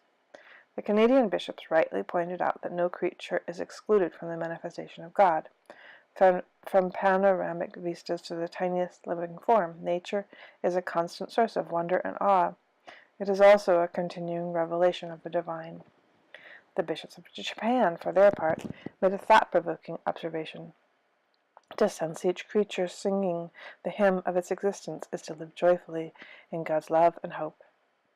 This contemplation of creation allows us to discover in each thing a teaching which God wishes to hand on to us, since, for the believer, to contemplate creation is to hear a message, to listen to a paradoxical and silent voice. We can say that alongside revelation properly so-called contained in sacred scripture, there is a divine manifestation in the blaze of the sun and the fall of the night. Paying attention to this manifestation, we learn to see ourselves in relation to all creatures. I express myself in expressing the world. I express myself in expressing the world. In my effort to decipher the sacredness of the world, I explore my own. The universe as a whole, in all its manifold relationships, shows forth the inexhaustible richness of God. St. Thomas Aquinas wisely noted that multiplicity and variety come from the intention of the first agent, who willed that what was willing to one in the representation of the divine goodness might be supplied by another. Inasmuch as God's goodness could not be represented fittingly by any one creature, hence we need to grasp the variety of things in their multiple relationships. We understand better the importance and meaning of each creature if we contemplate it within the entirety of God's plan. As the Catechism teaches, God wills the interdependence of creatures, the sun and the moon, the cedar and the little flower, the eagle and the sparrow. The spectacle of their countless diversities and inequalities tells us that no creature is self-sufficient. Creatures exist only in dependence on each other, to complete each other, in the service of each other. When we can see God reflected in all that exists, our hearts have moved to a place where we praise the Lord for all his creatures and worship him in union with them. This sentiment finds magnificent expression in the hymn of St. Francis of Assisi. In the hymn, "Praised be you, my Lord, with all your creatures, especially, Sir, brother, Son, who is the day, and through whom you give us light. And he is beautiful and radiant with great splendor, and bears a likeness of you most high. Praised be you, my Lord, through sister moon and the stars in heaven you formed them clear and precious and beautiful.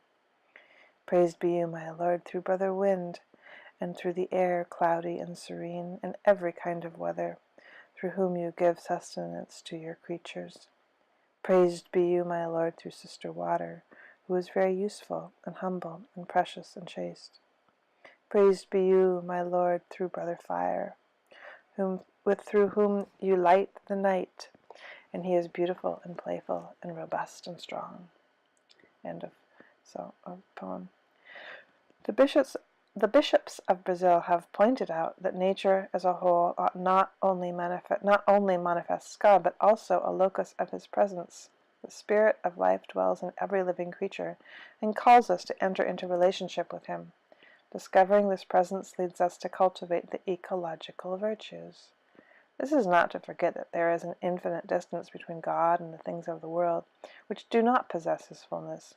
Otherwise, we would not be doing the creatures themselves any good either, for we would be failing to acknowledge their right and proper place. We would end up unduly demanding of them something which they, in their smallness, cannot give us.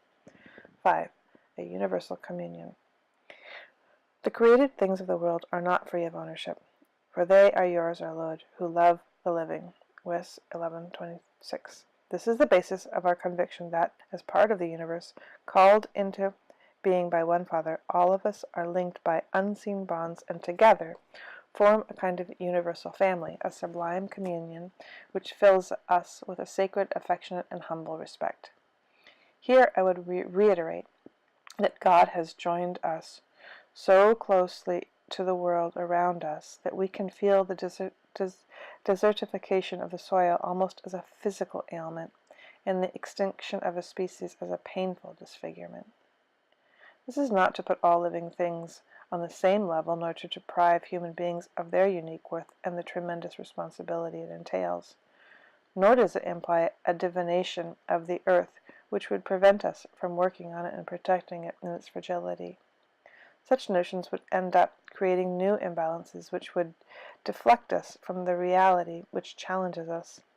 At times we see an obsession with denying any preeminence to the human person. More zeal is shown in protecting other species than in defending the dignity which all human beings share in equal measure. Certainly we should be concerned lest other living beings be treated irresponsibly, but we should be particularly indignant at the enormous inequalities in our midst, which we continue to tolerate, some considering themselves more worthy than others. We fail to see that some are mired in desperate and degrading poverty, with no way out, while others have not the faintest idea of what to do with their possessions, vainly showing off their supposed superiority and leaving behind them so much waste which, if it were the case everywhere, would destroy the planet. In practice, we continue to tolerate that some consider themselves more human than others, as if they had been born with greater rights. A deep sense of communion with the rest of nature cannot be real if our hearts lack tenderness, compassion, and concern for our fellow human beings. It is clearly inconsistent to combat trafficking in endangered species while remaining completely indifferent to human trafficking, unconcerned about the poor, or undertaking to destroy another human being deemed unwanted. This compromises the very meaning of our struggle for the sake of the environment. It is no coincidence that, in the canticle in which St. Francis praises God for his creatures, he goes on to say, "Praised be you, my Lord, through those who give pardon for your love." Everything is connected. Concern for the environment thus needs to be joined to a sincere love for our fellow human beings and an unwavering commitment to resolving the problems of society. Moreover, when our hearts are authentically open to universal communion, the sense of fraternity excludes nothing and no one. It follows that our indifference or cruelty towards fellow creatures of the world sooner or later affects the treatment we mete out to other human beings. We have only one heart, and the same wretchedness which leads us to mistreat an animal will not be long in showing itself in our relationships with other people. Every act of cruelty towards any creature is contrary to human dignity. We can hardly consider ourselves to be fully loving if we disregard any aspect of reality. Peace, justice, and the preservation of creation are three absolutely interconnected themes which cannot be separated and treated individually without once again falling into reductionism. Everything is related, and we human beings are united as brothers and sisters on a wonderful pilgrimage woven together by the love of God, God has for each of his creatures, which also unites us in fond affection with Brother Sun, Sister Moon, and Brother River, and Mother Earth. 6. The common destination of goods. Whether believers or not, we are agreed today that the earth is essentially a shared inheritance, whose fruits are meant to benefit everyone. For believers, this becomes a question of fidelity to the Creator, since God created the world for everyone. Hence, every ecological approach needs to incorporate a social perspective, which takes into account the fundamental rights of the poor and the underprivileged. The principle of the subordination of private property to the universal destination of goods, and thus the right of everyone to their use, is a golden rule of social conduct, and the first principle of the whole ethical and social order. The Christian tradition has never recognized the right to private property as absolute or inviolable, and has stressed the social purpose of all forms of private property. St. John Paul II forcefully reaffirmed this teaching, stating that God gave the earth to the whole human race for the sustenance of all its members, without excluding or favoring anyone. These are strong words. He noted that a type of development which did not respect and promote human rights, personal and social, economic and political, including the rights of nations and of peoples, would not be really worthy of man. He clearly explained that the Church does not indeed defend the legitimate right to private property, but she also teaches no less clearly that there is always a social mortgage on all private property, in order that goods may serve the general purpose that God gave them. Consequently, he maintained that it is not in accord with God's plan that this gift be used in such a way that it benefit favored few only. This calls into serious question the unjust habits of a part of humanity. The rich and the poor have equal dignity, for the Lord is the maker of them all, Proverbs 22:2, and he himself make both small and great, Wis 6:7, and he makes his sun rise on the evil and on the good, Matthew 5:45. This has practical consequences, such as those pointed out by the bishops of Paraguay. Each campesino has a natural right to possess a reasonable allotment of land where he can establish his home, work for sustenance of his family, and a secure life. This right must be guaranteed so that its exercise is not illusory but real. This means that apart from the ownership of property, rural people must have access to means of technological education, credit, insurance, and markets. The natural environment is a collective good, the patrimony of all humanity, and the responsibility of everyone. If we make something our own, it is only to administer it for the good of all. If we do not, we burden our conscience with the weight of having denied the existence of others. This is why the New Zealand bishops asked that the commandment, "Thou shalt not kill," mean when 20% of the world's population consumes resources at a rate that robs the poor nations and future generations of what they need to survive. That's what "thou shalt not kill" means. 7. The gaze of Jesus. Jesus took up the biblical faith in God, the Creator, emphasizing a fundamental truth: God is Father, Matthew 11:25. In taking his disciples, Jesus would invite them to recognize the paternal relationship God has with all his creatures. With moving tenderness, he would remind them that each one of them is important in God's eyes. Are not 5 sparrows sold for 2 pennies? And not one of them is forgotten before God. Something 12:6. Look at the birds of the air. They neither sow nor reap nor gather into barns, and yet your heavenly Father feeds them. I think that's Matthew 6:26. The Lord was able to invite others to be attentive to the beauty that there is in the world, because he himself was in constant touch with the nature, lending it an attention full of fondness and wonder. As he made his way throughout the land, he often stopped to contemplate the beauty sown by his Father, and invited his disciples to perceive a divine mention in things. Lift up your eyes and see how the fields are already white for harvest. J.N. 4:35. The kingdom of God is like a grain of mustard seed, which a man took and sowed in his fields. It is the smallest of all seeds, but once it is grown, it is the greatest of plants. Matthew 13:31-32. Jesus lived in full harmony with creation, and others were amazed. What sort of man is this, even when the winds and the sea obey him? Matthew 8:27. His first appearance was not that of an ascetic set apart from the world, nor of an enemy to the pleasant things of life.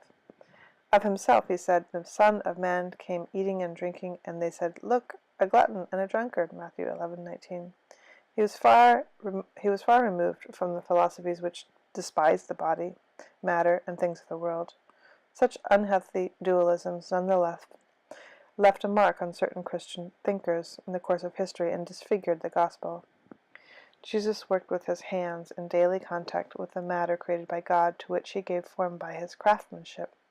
It is striking that most of his life was dedicated to the simple task in a simple life, which awakened no admiration at all. Is not this the carpenter, the son of Mary? MK 6:33. In this way he sanctified human labor and endowed it with special significance for our development. As St. John Paul II taught, by enduring the toil of work in union with Christ, crucified for us, man, in a way, collaborates with the Son of God for the redemption of humanity. In the Christian undertaking of the world, the destiny of all creation is bound up with the mystery of Christ, present from the beginning. All things have been created through him and for him. Col 1:16. The prologue of the Gospel of John 1:1-8 reveals Christ's creative work as the divine word, Logos. But then, unexpectedly, the prologue goes on to say that the same word become flesh. J.N. 1:14. One person of the Trinity entered into the created cosmos, throwing in his lot with it, even to the cross. From the beginning of the world, but particularly through the Incarnation, the mystery of Christ is at work, in a hidden manner, in the natural world as a whole, without thereby impinging on its autonomy. The new statement does not only tell us of the earthly Jesus and his tangible and loving relationship with the world, it also shows him risen and glorious, present throughout creation by his universal lordship. For in him all the fullness of God was pleased to dwell, and through him to reconcile to him of all things, whether on earth or in heaven, making peace by the blood of his cross. Col 1:19-20. This leads us to direct our gaze to the end of time, when the Son of God will deliver all things to the Father, so that God may be everything to everyone. 1 Corinthians 15-28. Thus, the creatures of the world would no longer appear to us merely under nearly natural guise, because the risen one is mysteriously holding them to himself and directing them towards the fullness of their earth. The very flowers of the field and the birds, which his human eyes contemplated and admired, are now imbued with his radiant presence. Chapter 3: The Human Roots of the Ecological Crisis. It would hardly be helpful to describe symptoms without acknowledging the human origins of the ecological crisis. A certain way of understanding human life and activity has gone awry, to the serious detriment of the world around us. Should we not pause and consider this? At this stage, I propose that we focus on the dominant technocratic paradigm and the place of human beings and of human action in the world. 1. Technology, creativity, and power. Humanity has entered a new era in which our technological prowess has brought us to crossroads. We are the beneficiaries of 2 centuries of enormous waves of change: steam engines, railways, the telegraph, electricity, automobiles, aeroplanes, chemical industries, modern medicine, information technology, and more recently the digital revolution, robotics, biotechnologies, and nanotechnologies. It is right to rejoice in these advances and to be excited by the immense possibilities that they continue to open up before us, for science and technology are wonderful products of God-given human creativity. The modification of nature for useful purposes has distinguished the human family from the beginning. Technology itself expresses the inner tension that impels man gradually to overcome material limitations. Technology has remedied countless evils which used to harm and limit human beings. How can we not feel gratitude and appreciation for this progress, especially in the fields of medicine, engineering, and communications? How could we not acknowledge the work of many scientists and engineers who have proven alternatives to make development sustainable? Technoscience, when well directed, can produce important means of improving the quality of life, from useful domestic appliances to great transportation systems, bridges, buildings, and public spaces. It can also produce art and enable men and women immersed in the material world to leap into the world of beauty. Who can deny the beauty of an aircraft or a skyscraper? Valuable works of art and music now make us use of new technologies. So, in the beauty intended by the one who uses new technological instruments, and in the contemplation of such beauty, a quantum leap occurs, resulting in a fulfillment which is uniquely human. Yet it must also be recognized that nuclear energy, biotechnology, information technology, knowledge of our DNA, and many other abilities which we have acquired have given us tremendous power. More precisely, they have given those with the knowledge, and especially the economic resources to use them, an impressive dominance over the whole of humanity and the entire world. Never has humanity had such power over itself, yet nothing ensures that it will be used wisely, particularly when we consider how it is currently being used. We need but think of the nuclear bombs dropped in the middle of the 20th century, or the array of technology which Nazism, communism, and other totalitarian regimes have employed to kill millions of people, to say nothing of the increasingly deadly arsenal of weapons available for modern warfare. In whose hands does all this power lie? Or will it eventually end up? It is extremely risky for a small part of humanity to have it. There is a tendency to believe that every increase in power means an increase in progress itself, an advance in security, usefulness, welfare, and vigor, an assimilation of new values in the stream of culture, as if in reality goodness and truth automatically flow from technological and economic power as such. The fact is that contemporary man has not been trained to use power well, because our immense technological development has not been accompanied by a development in human responsibility, values, and conscience. Each age tends to have only a meager awareness of its own limitations. It is possible that we do not grasp the gravity of the challenges now before us.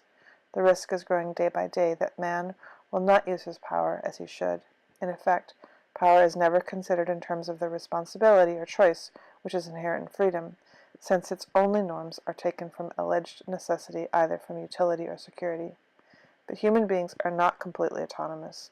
Our freedom fades when it is handed over to the blind forces of the unconscious, of immediate needs, of self-interest, and of violence. In this sense, we stand naked and exposed in the face of our ever-increasing power, lacking the wherewithal to control it.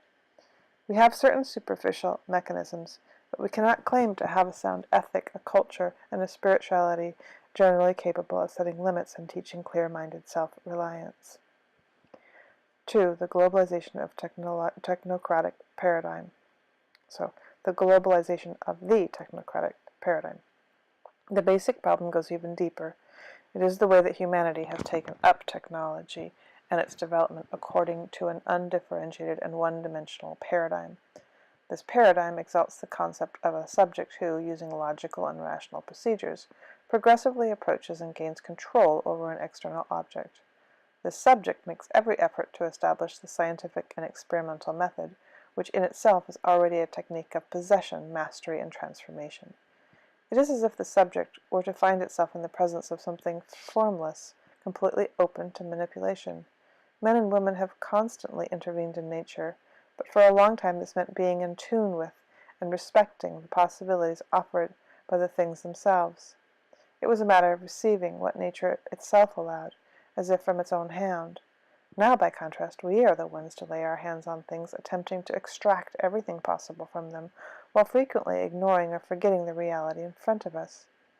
Human beings and material objects no longer extend a friendly hand to one another.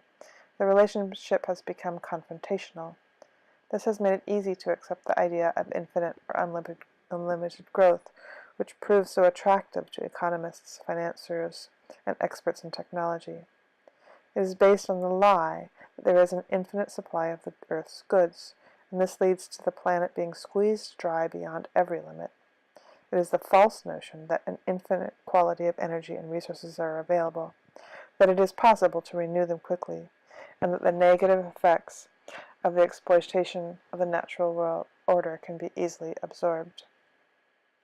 It can be said that many problems of today's world stem from the tendency, at times unconscious, to make the method and aims of science and technology an epistemological paradigm which shapes the lives of individuals and the workings of society. The effects of imposing this model on reality as a whole, human and social, are seen in the deterioration of the environment, but this is just one sign of a reductionism which affects every aspect of human and social life. We have to accept that technological products are not neutral, for they create a framework which ends up conditioning lifestyles and shaping social possibilities along the lines dictated by the interests of certain powerful groups. Decisions which may seem purely instrumental are in reality decisions about the kind of society we want to build. The idea of promoting a different cultural paradigm and employing technology as a mere instrument is nowadays inconceivable. The technological paradigm has become so dominant that it would be difficult to do without its resources and even more difficult to utilize them without being dominated by their internal logic. It has become countercultural to choose a lifestyle whose goals are even partly independent of technology, of its costs, and its power to globalize, and make us all the same. Technology tends to absorb everything in its ironclad logic, and those who are surrounded with technology know full well that it moves forward in a final analysis neither for profit nor for the well-being of the human race, that, in the most radical sense of the term, power is its motive, the lordship over all. As a result, man seizes hold of all the naked elements of both nature and human nature. Our capacity for making decisions, a more genuine freedom, and the space for each one's alternative creativity are diminished. The technocratic paradigm also tends to dominate economic and political life. The economy accepts every advance in technology with a view to profit, without concern for its potentially negative impact on human beings. Finance overwhelms the real economy. The lessons of the global financial crisis have not been assimilated, and we are learning all too slowly the lessons of environmental deterioration. Some circles maintain that current economies and technology will solve all environmental problems, and argue in popular and non-technical terms that the problems of global hunger and poverty will be resolved simply by market growth. They are less concerned with certain economic theories, which today scarcely anybody dares defend, than with their actual operation in the functioning of the economy. They might not affirm such theories with words, but nonetheless support them with their deeds by showing no interest in more balanced levels of production, a better distribution of wealth, concern for the environment, and the rights of future generations. Their behavior shows that for them maximizing profits is enough. Yet by itself the market cannot guarantee integral human development and social inclusion. At the same time, we have a sort of super-development of wasteful and consumerist kind which forms an unacceptable contrast with the ongoing situations of dehumanizing deprivation. While we are all too slow in developing economic institutions and social initiatives which can give the poor regular access to basic resources, we fail to see the deepest roots of our present failures, which have to do with the direction, goals, meaning, and social implications of technological and economic growth. The specialization which belongs to technology makes it difficult to see the larger picture. The fragmentation of knowledge proves helpful for concrete applications, yet it often leads to a loss of appreciation for the whole, for the relationships between things, and for the broader horizon, which then becomes irrelevant. This very fact makes it hard to find adequate ways to solving the more complex problems of today's world, particularly those regarding the environment and the poor. These problems cannot be dealt with from a single perspective or from a single set of interests. A science which would offer solutions to the great issue would necessarily have to give into account the data generated by other fields of knowledge, including philosophy and social ethics. But this is a difficult habit to acquire today. Nor are there genuine ethical horizons to which one can appeal. Life gradually becomes a surrender to situations conditioned by technology, itself viewed as the principal key to the meaning of existence. In the concrete situation confronting us, there are a number of symptoms which point to what is wrong, such as environmental degradation, anxiety, a loss of purpose of life, and of community living. Once more, we see that realities are more important than ideas. Ecological culture cannot be reduced to a series of urgent and partial responses to the immediate problems of pollution, environmental decay, and depletion of natural resources. There needs to be a distinctive way of looking at things, a way of thinking, policies, an educational program, a lifestyle, and a spirituality which together generate resistance to the assault of the technocratic paradigm. Otherwise, even the best ecological initiatives can find themselves caught up in the same globalized logic. To seek only a technical remedy to each environmental problem which comes up is to separate what is in reality interconnected and to mask the true and deepest problems of the global system. Yet we can once more broaden our vision. We have the freedom needed to limit and direct technology. We can put it at the service of another type of progress, one which is healthier, more human, more social, more integral. Liberation from the dominant technocratic paradigm does in fact happen sometimes. For example, when cooperatives of small producers adopt less polluting means of production and opt for a non-consumerist model of life, recreation, and community. Or when technology is directed primarily at resolving people's concrete problems, truly helping them live with more dignity and less suffering. Or indeed, when the desire to create and contemplate beauty manages to overcome reductionism through a kind of salvation which occurs in beauty and in those who behold it. An authentic humanity, calling for a new synthesis, seems to dwell in the midst of our technological culture, almost unnoticed, like a mist seeping gently behind a closed door. Will the promise last, in spite of everything, with all that is authentic rising up in stubborn resistance? There is also the fact that people no longer seem to believe in a happy future. They no longer have blind trust in a better tomorrow based on the present state of the world and our technological abilities. There is a growing awareness that scientific and technological progress cannot be equated with the progress of humanity and history, a growing sense that the way to a better future lies elsewhere. This is not to reject the possibilities which technology continues to offer us, but humanity has changed profoundly, and the accumulation of constant novelties exalts a superficiality which pulls us in one direction. It becomes difficult to pause and recover depth in life. If architecture reflects the spirit of the age, our megastructures and drab apartment blocks express the spirit of globalized technology, where a constant flood of new products coexists with a tedious monotony. Let us refuse to resign ourselves to this, and continue to wonder about the purpose and meaning of everything. Otherwise, we would simply legitimate the present situation and need new forms of escapism to help us endure the emptiness. All of this shows the urgent need for us to move forward in a bold cultural revolution. Science and technology are not neutral. From the beginning to the end of a process, various intentions and possibilities are in play and can take on distinct shapes. Nobody is suggesting a return to the Stone Age, but we do need to slow down and look at reality in a different way to appropriate the positive and sustainable progress which has been made, but also to recover the values and the great goals swept away by our unrestrained delusions of grandeur. 3. The crisis and effects of modern anthropomorphism. Anthropocentrism.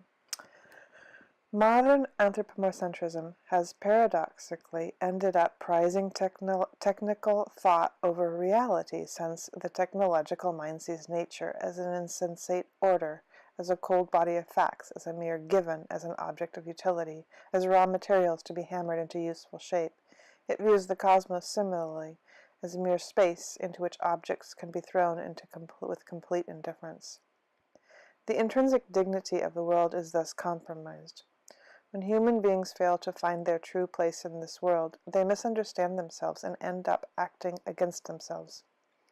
Not only has God given the earth to man, who must use it with respect for the original good purpose for which it was given, but man too is God's gift to man. He must therefore respect the natural and moral structure with which he has been endowed. Modernity has been marked by an excessive anthropomorphism, which today, under another guise, continues to stand in the way of shared understanding and of any effort to strengthen social bonds. The time has come to pay renewed attention to reality and to the limits it imposes. This, in turn, is the condition for a more sound and fruitful development of individuals and society. An inadequate presentation of the Christian anthropology gives rise to a wrong understanding of the relationship between human beings and the world. Often, what was handed on was a Promethean version of mastery over the world, which gave the impression that the protection of nature was something that only the faint-hearted cared for. Instead, our dominion over the universe should be understood more properly in the sense of responsible stewardship. Neglecting to monitor the harm done to nature and the environment, the environmental impact of our decisions, is only the most striking sign of disregard for the message contained in the structures of nature itself. When we fail to acknowledge as a part of reality the worth of a poor person, a human embryo, a person with disabilities, to offer just a few examples, it becomes difficult to hear the cry of nature itself. Everything is connected. Once the human being declares independence from reality and behaves with absolute dominion, the very foundations of our life begin to crumble, for instead of carrying out his role as cooperator with God in the work of creation, man sets himself in the place of God, and thus ends up provoking a rebellion on the part of nature. This situation has led to constant schizophrenia, wherein a technocracy which sees no intrinsic value in lesser beings, it coexists with the other extreme, which sees no special value in human beings. But one cannot prescribe from humanity. But one cannot prescind from humanity. There can be no renewal of our relationship with nature without a renewal of humanity itself. There can be no ecology without an adequate anthropology. When the human person is considered as simply one being among others, the product of chance or physical determinism, then our overall sense of responsibility wanes. A misguided anthropomorphism need not necessarily yield to biocentrism, for that would entail adding yet another imbalance, failing to solve present problems and adding new ones.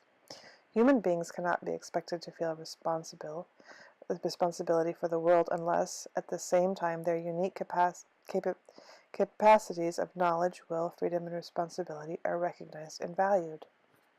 Nor must the critique of a misguided anthropomorphism underestimate the importance of interpersonal relations. If the present ecological crisis is one small sign of the ethical, cultural, and spiritual crisis of modernity, we cannot presume to heal our relationship with nature and the environment without healing all fundamental human relationships. Christian thought sees human beings as possessing a particular dignity above other creatures. It thus inculcates esteem for each person and respect for others. Our openness to others, each of whom is a thou, capable of knowing, loving, and entering into dialogue, remains the source of our nobility as human persons. A correct relationship with the created world demands that we not weaken this social dimension of openness to others, much less the transcendent dimension of our openness to thou, of God. Our relationship with the environment can never be isolated from our relationship with others and with God. Otherwise, it would be nothing more than romantic individualism dressed up in ecological garb, locking us into stifling immanence. Since everything is interrelated, concern for the protection of nature is also incompatible with the justification of abortion. How can we generally teach the importance of concern for other vulnerable beings, however troublesome or inconvenient they may be, if we fail to protect a human embryo, even when its presence is uncomfortable and creates difficulties? If personal and social sensitivity towards the acceptance of new life is lost, then other forms of acceptance that are valuable for society also wither away. We need to develop a new synthesis capable of overcoming the false arguments of recent centuries. Christianity, in fidelity to its own identity and the rich deposits of truth which it has received from Jesus Christ, continues to reflect on these issues in fruitful dialogue with changing historical situations. In doing so, it reveals its eternal newness. Practical relativism. A misguided anthropocentrism leads to a misguided lifestyle. If the apostolic exhortation Evangelii Gaudium in them, I noted that the practical relativism typical of our age is even more dangerous than doctrinal relativism. When human beings place themselves at the center, they give absolute priority to immediate convenience, and all else becomes relative. Hence, we should not be surprised to find, in conjunction with the omnipresent technologic paradigm and the cult of unlimited human power, the rise of relativism, which sees everything as irrelevant unless it serves one's own immediate interests. There is a logic in all this whereby different attitudes can feed on one another, leading to environmental degradation and social decay. The culture of relativism is the same disorder which drives one person to take advantage of another, to treat others as mere objects, imposing forced labor on them or enslaving them to pay their debts. The same kind of thinking leads to the sexual exploitation of children and abandonment of the elder who no longer serve our interests. It is also the mindset of those who say, let us allow the invisible forces of the market to regulate the economy and consider the impact of society and nature as collateral damage. In the absence of objective truths or sound principles other than the satisfaction of our own desires and immediate needs, what limits can be placed on human trafficking, organized crime, the drug trade, commerce in blood diamonds, and the fur of endangered species? It is not the same relativistic logic which justifies Is it not the same relativistic logic which justifies buying the organs of the poor for resale, or use in experimentation, or eliminating children because they are not what the parents wanted? The same use and throwaway logic generates so much waste because of the disordered desire to consume more than what is really necessary. We should not think that political efforts or the force of law will be sufficient to prevent actions which affect the environment, because when the culture itself is corrupt, and objective truth and universally valid principles are no longer upheld, then laws can only be seen as arbitrary impositions or obstacles to be avoided. The need to protect employment. Any approach to an integral ecology, which by definition does not exclude human beings, needs to take to account the value of labor, as St. John Paul II wisely noted in his Encyclical Laborem Exercens. According to the biblical account of creation, God placed man and woman in the garden he had created, Genesis 2:15, not only to preserve it, or keep, but also to make it fruitful, till. Laborers and craftsmen thus maintain the fabric of the world, SIR 38:34. Developing the created world in a prudent way is the best way for caring for it, as this means that we ourselves become the instruments used by God to bring out the potential which he himself inscribed in things. The Lord created medicines out of the earth, and a sensible man will not dispense them. Sir 38:4. If we reflect on the proper relationship between human beings and the world around us, we see the need for a correct understanding of work. If we talk about the relationship between human beings and things, the question arises as to the meaning and purpose of all human activity. This has to do not only with manual or agricultural labor, but with any activity involving a modification of existing reality, from producing a social report to the design of a technological development. Underlying every form of work is a concept of the relationship which we can and must have with what is other than ourselves. Together with the awe-filled contemplation of creation which we find in St. Francis of Assisi, the Christian spiritual tradition has also developed a rich and balanced understanding of the meaning of work, as, for example, in the life of the Blessed Charles de Foucauld and his followers. We can also look to the great tradition of monasticism. Originally, it was a kind of flight from the world, an escape from the decadence of the cities. The monks sought the desert, convinced that it was the best place for encountering the presence of God. Later, St. Benedict of Nursia proposed that his monks live in community, combining prayer and spiritual reading with manual labor, ora et labora. Seeing manual labor as spiritually meaningful proved revolutionary. Personal growth and sanctification came to be sought in the interplay of recollection and work. This way of experiencing work makes us more protective and respectful of the environment. It imbues our relationship to the world with healthy sobriety. We are convinced that man is the source, the focus, and the aim of all economic and social life. Nonetheless, once our human capacity for contemplation and reverence is impaired, it becomes easy for the meaning of work to be misunderstood. We need to remember that men and women have the capacity to improve their lot, to further their moral growth, and to develop their spiritual endowments. Work should be the setting for this rich personal growth, where every aspect of life enter into play: creativity, planning for the future, developing our talents, living out our values, relating to others, giving glory to God. It follows that, in the reality of today's global society, it is essential that we continue to prioritize the goal of access to steady employment for everyone, no matter the limited interests of business and dubious economic reason. We were created with a vocation to work.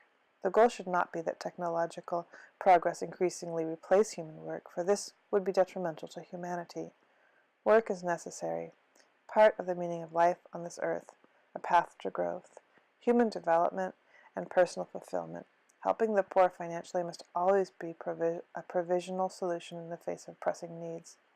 The broader objective should always be to allow them a dignified life through work.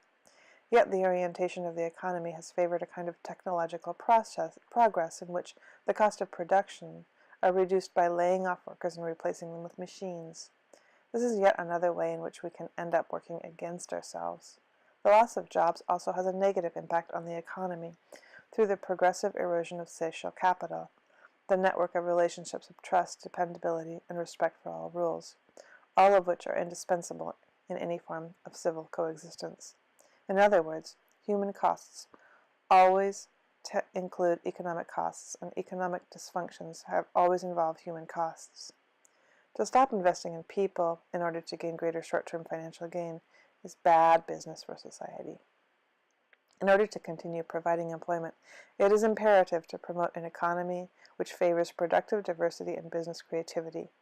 For example, there is a great variety of small-scale food production systems which feed the greater part of the world's peoples, using a modest amount of land and producing less waste, be it in small agricultural parcels or orchards and gardens, hunting and wild harvesting or local fishing.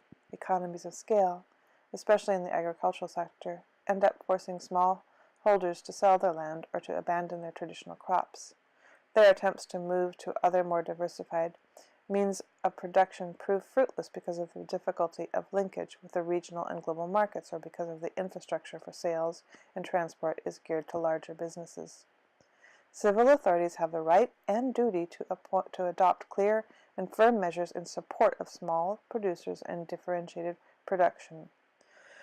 To ensure economic freedom from which all can effectively benefit, restraints occasionally have to be imposed on those possessing greater resources and financial power.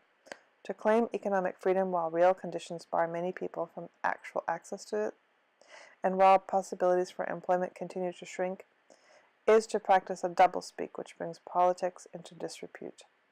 Business is a noble vocation directed to producing wealth and improving our world. It can be a fruitful source of prosperity for the areas for which it operates, especially if it sees the creation of jobs as an essential part of its service to the common good. New biological technologies. In the philosophical and theological version of the human being and of creation which I have presented, it is clear that the human person endowed with reason and knowledge is not an external factor to be excluded.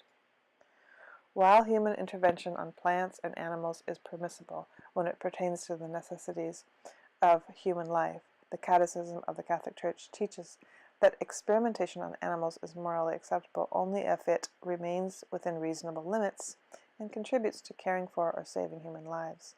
The Catechism firmly states that human power has limits and that it is contrary to human dignity to cause animals to suffer or die needlessly. All such use and experimentation requires a religious respect for the integrity of creation.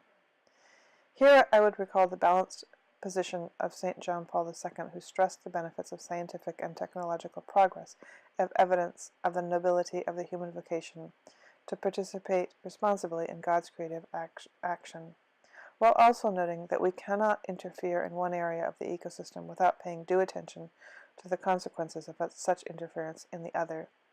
He made it clear that the Church values the benefits which result from the study and applications of molecular biology, supplemented by other disciplines such as genetics and its technological application in agriculture and industry. But he also pointed out that this should not lead to indiscriminate genetic manipulation, which ignores the negative effects of such interventions. Human creativity cannot be suppressed. If an artist cannot be stopped from using his or her creativity, neither should those who possess particular gifts for the advancement of science and technology be prevented from using their God-given talents for the service of others. We need constantly to rethink the goals, effects, and overall context and ethical limitations of this human activity, which is a form of power involving considerable risks. This, then, is the correct framework for any reflection concerning human interventions on plants and animals, which at present includes genetic manipulation by biotechnology for the sake of exploiting the potential present in material reality. The respect owed by faith to reason calls for close action to what the biological sciences, through research uninfluenced by economic interests, can teach us about biological structures, their possibilities, and their mutations. Any legitimate intervention will act on nature only in order to favor its development in its own line, that of creation as intended by God. It is difficult to make general judgment about genetic modifications, GM, whether vegetable or animal, medical or agricultural, since these vary greatly among themselves and call for special considerations. The risks involved are not always due to the techniques used, but rather to their improper, excessive application. Genetic mutations, in fact, have often been and continue to be caused by nature itself, nor are mutations caused by human interventions a modern phenomenon. The domestication of animals, the crossbreeding of species, and other older and universally accepted practices can be mentioned as examples. We need but recall that scientific developments in GM cereals began with the observation of natural bacteria, which spontaneously modified plant genomes. In nature, however, this process is slow and cannot be compared to the fast pace induced by contemporary technological advances, even when the latter build up upon several centuries of scientific progress. Although no conclusive proof exists that GM cereals may be harmful to human beings, and in some regions their use has brought about economic growth which has helped to resolve problems, there remains a number of significant difficulties which should not be underestimated. In many places, following the introduction of these crops, productive land is concentrated in the hands of a few owners due to the progressive disappearance of small producers who, as a consequence of the loss of the exploited lands, are obliged to withdraw from direct production. The most vulnerable of these become temporary laborers, and many rural workers end up moving to poverty-stricken urban areas. The expansion of these crops has the effect of destroying the complex network of ecosystems, diminishing the diversity of production, and affecting regional economies now and in the future. In various countries, we see an expansion of oligopolies for the production of cereals and other products needed for this cultivation. This dependency would be aggravated were the production of infertile seeds to be considered. The effect would be to force farmers to produce them from larger producers. Certainly, these issues require constant attention and a concern for their ethical implications. A broad, responsible, scientific, and social debate needs to take place, one capable of considering all the available information and of calling things by their name. It sometimes happens that complete information is not put on the table. A selection is made on the basis of particular interests, be they political, economic, or ideological. This makes it difficult to reach a balanced and prudent judgment on different questions, one which takes into account all the pertinent variables. Discussions are needed in which all those directly or indirectly affected, farmers, consumers, civil authorities, scientists, seed producers, people living near fumigated fields, and others, can make known their problems and concerns, and have access to adequate and reliable information in order to make decisions for the common good, present and future. This is a complex environmental issue. It calls for a comprehensive approach, which would require at the very least greater efforts to finance various lines of independent, interdisciplinary research capable of shedding new light on the problem. On the other hand, it is troubling that, when some ecological movements defend the integrity of the environment, rightly demanding that certain limits be imposed on scientific research, they sometimes fail to apply those same principles to human life. There is a tendency to justify transgressing all boundaries when experimentation is carried out on living human embryos. We forget that the inalienable worth of a human being transcends his or her degree of development. In the same way, when technology disregards the great ethical principle, it ends up considering any practice whatsoever as licit. As we have seen in this chapter, a technology severed from ethics will not easily be able to limit its own power. Reader's commentary. So I am reading this in preparation for a conference where we will have an audience with the Pope. It's a small group.